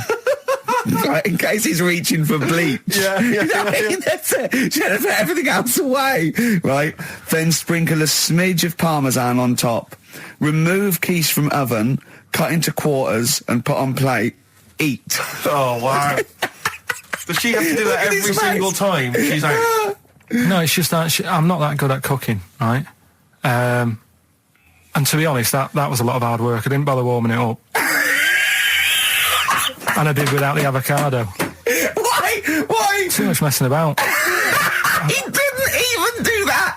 With instructions, it was too much. But yeah, I'm not that good at cooking. And Did you that's not cooking though, is it, Carl? That's heating up a slicing. quiche.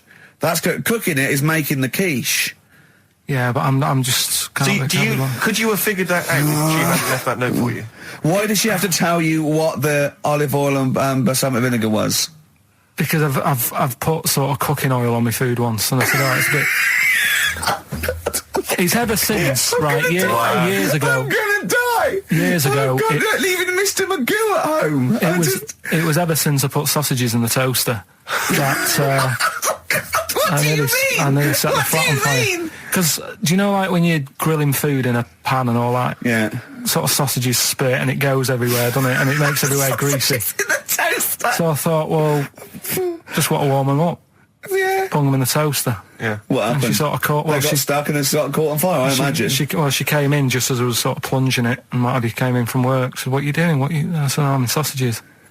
Well, the oven isn't on. I know they're in here. What? You turn it off? Panicking and that. But I've never been into it. I've never been into cooking and that. At school and stuff, I didn't bother doing it. Oh, every time Suzanne comes home, she must think, please be the house still there. Yeah. Please not let me hear a fire engine as I come round this corner. Oh, God. She comes and goes, oh, God, thank God. I bet she's always happy to see you when she gets home and you haven't burned the place down or introduced some howler monkeys or something. Unbelievable. What I find extraordinary is there are people who are in sort of care in the community who don't need instructions on how to prepare food. Oh, they do. They can do it. Yeah, you show them once. Yeah, they do. Whatever you do, don't put sausages in the toaster, Johnny. Do you know what I mean? Yeah, and they've learnt it. They don't put sausages in the toaster. Yeah. They put their fingers in. But, yeah. Chris Campling did a review of the show. Right.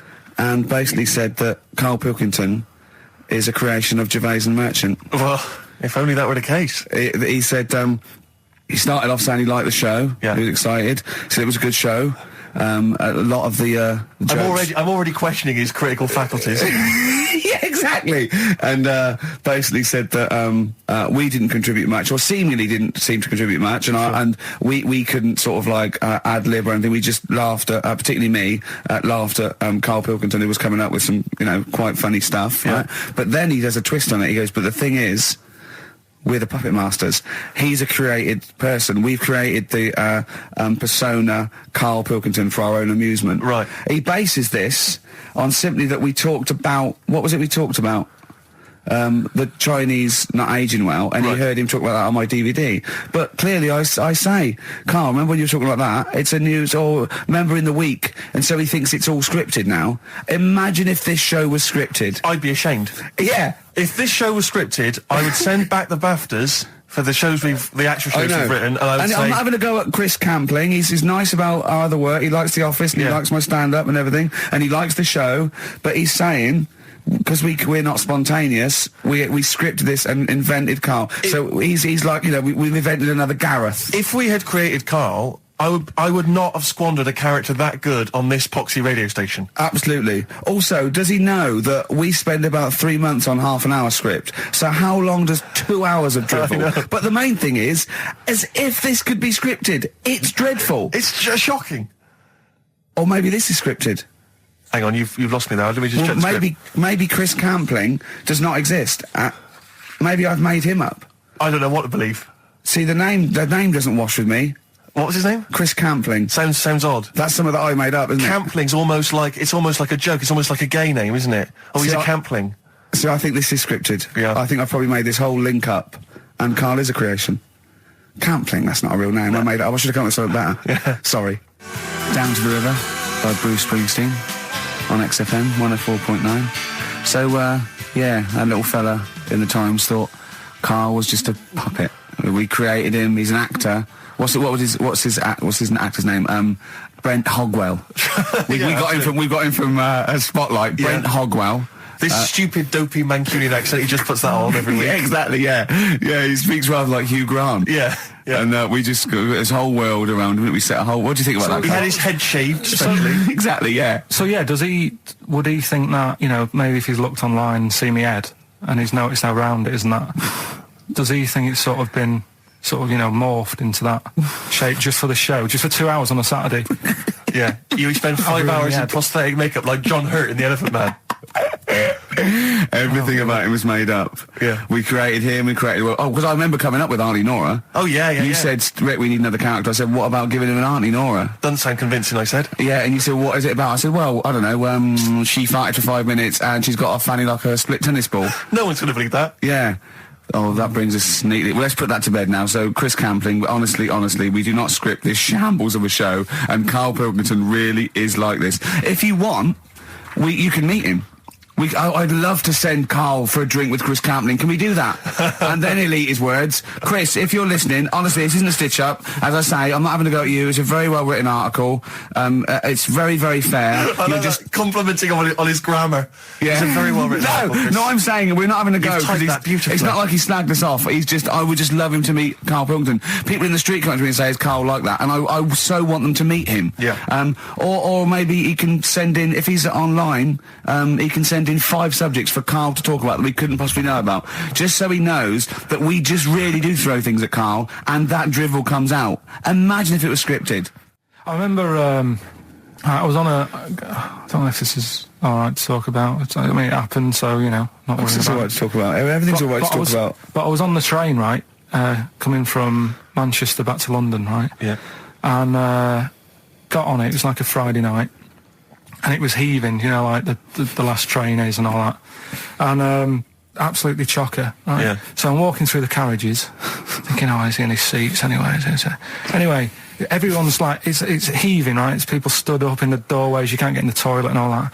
There's not going to be any chair knocking about. So walking through, and anyway, I see this one empty chair sort of in front of me, right? I think, why ain't anyone sat there, right? I'll just rush to that, get I'll get myself a seat, plonk myself down, right, and sort of turn round, see who I'm facing, see who you're sort of having a chat with.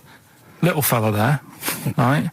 Little, Down syndrome kid, right? Sat there, and he goes, all right. And I thought, right, not bad, but do you know what I mean? They're always talking, aren't they? You ask a lot of questions, right? So I was like, here we go, 2.5 hours, and I couldn't get up because the thing is, that's obvious. Sure. Right. So that's like mean. I'd never want to be mean. Do you know what I mean? No. At the end of the day.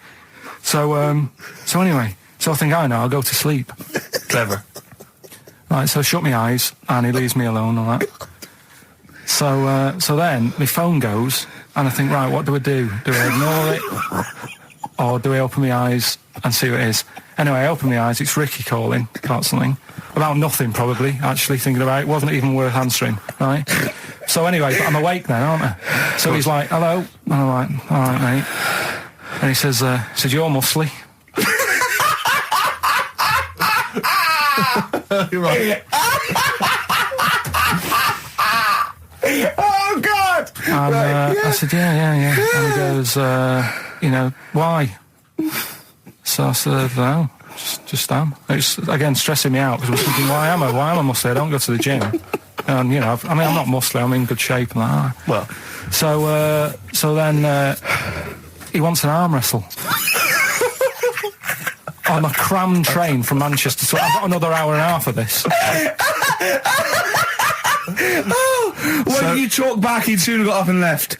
If you'd have started asking him questions, he'd have got up and left with the drivel you come out with. So anyway, do you know when you're under pressure, you're thinking, well, he's said that I'm muscly, right? So do I do it or not? And there's people watching, not joining in, not sort of having a laugh and that with me, just like watching but pretending they're not. Oh, and I'm God. at one of those table seats, and he kept saying, come on, I want to arm wrestle. So, and he was getting loud, and I thought, I best just have an arm wrestle. What do you mean? I best just have an arm wrestle? Well, what do you mean? Get it over and done with. I had to... if he's going to keep asking, I had another hour and a half on the train. Oh, God. So anyway... Oh, my God. I'm thinking who won. Well, I'm thinking, were people putting bets on? How was it working? It was stopped, and just as well, really. What do you mean it was stopped? Stopped? How violent was it getting? No. He was winning. I was struggling a bit, right? Yeah. And he was really taking my arm down, and then he sort of let go and started laughing. And I thought, thank God he let go, because I would have made, you know what I mean? If I lost that, everyone's in the train looking, and all the rest of it. It's suddenly serious to him. He's got to win this. Anyway, Pilkington. But then he just, then we were chatting about favourite food and that. He likes sausages. And I said, he said, do you like sausages? I said, yeah, they're all right. I like a bit of Chinese and that as well. And he was saying, "Oh, I can't have Chinese. Not allowed Chinese." Why? Don't know. He just said it's not allowed to have it. But yeah, I had a good long chat about stuff and that. But so you enjoyed it in the end? In the end, it was all right. Yeah, it's just. What do you expect? Okay. No, but it's that thing, isn't it? It's whenever you're faced with something different, it's always awkward, isn't it? And that's the thing. You're talking about him now, are you? And I think I did all right because everyone else was ignoring him, but I probably made his day pretty good. Yeah. We were a nice bloke. I like the idea that newlywed couple are probably thinking that's going to be a similar journey down to Cornwall. Did you have to have that thing done where they say what side do you wear your member? What side you dress? They don't say what side you wear your member. That would hardly be a euphemism, would it? So they say what side you dress, sir. It means what side your little John Thomas leans, doesn't it, on rest, usually to the left, isn't it? Your little left testicles. If I said to you now, what side do you wear? Hang on. Do you know? It would be left. It would be the left. That's what I mean. If standing there, right, with nothing restricting it or holding it in or holding it up, right? It sort of leans. Your one ball is sort of like slightly back and lower, isn't it? And your little John Thomas rests there, so it's left. And the reason they ask it is so they don't put the tape measure up on the left and squash your willy or touch your willy. So it's nothing to do with like, well, you'll need a bit more room of sort of more material on that side, or. Well, no, I don't think they compensate. It's just when they when they stick that up into your groin, they don't want to come in contact with your little. The thing is, I don't know what side I wear stuff on.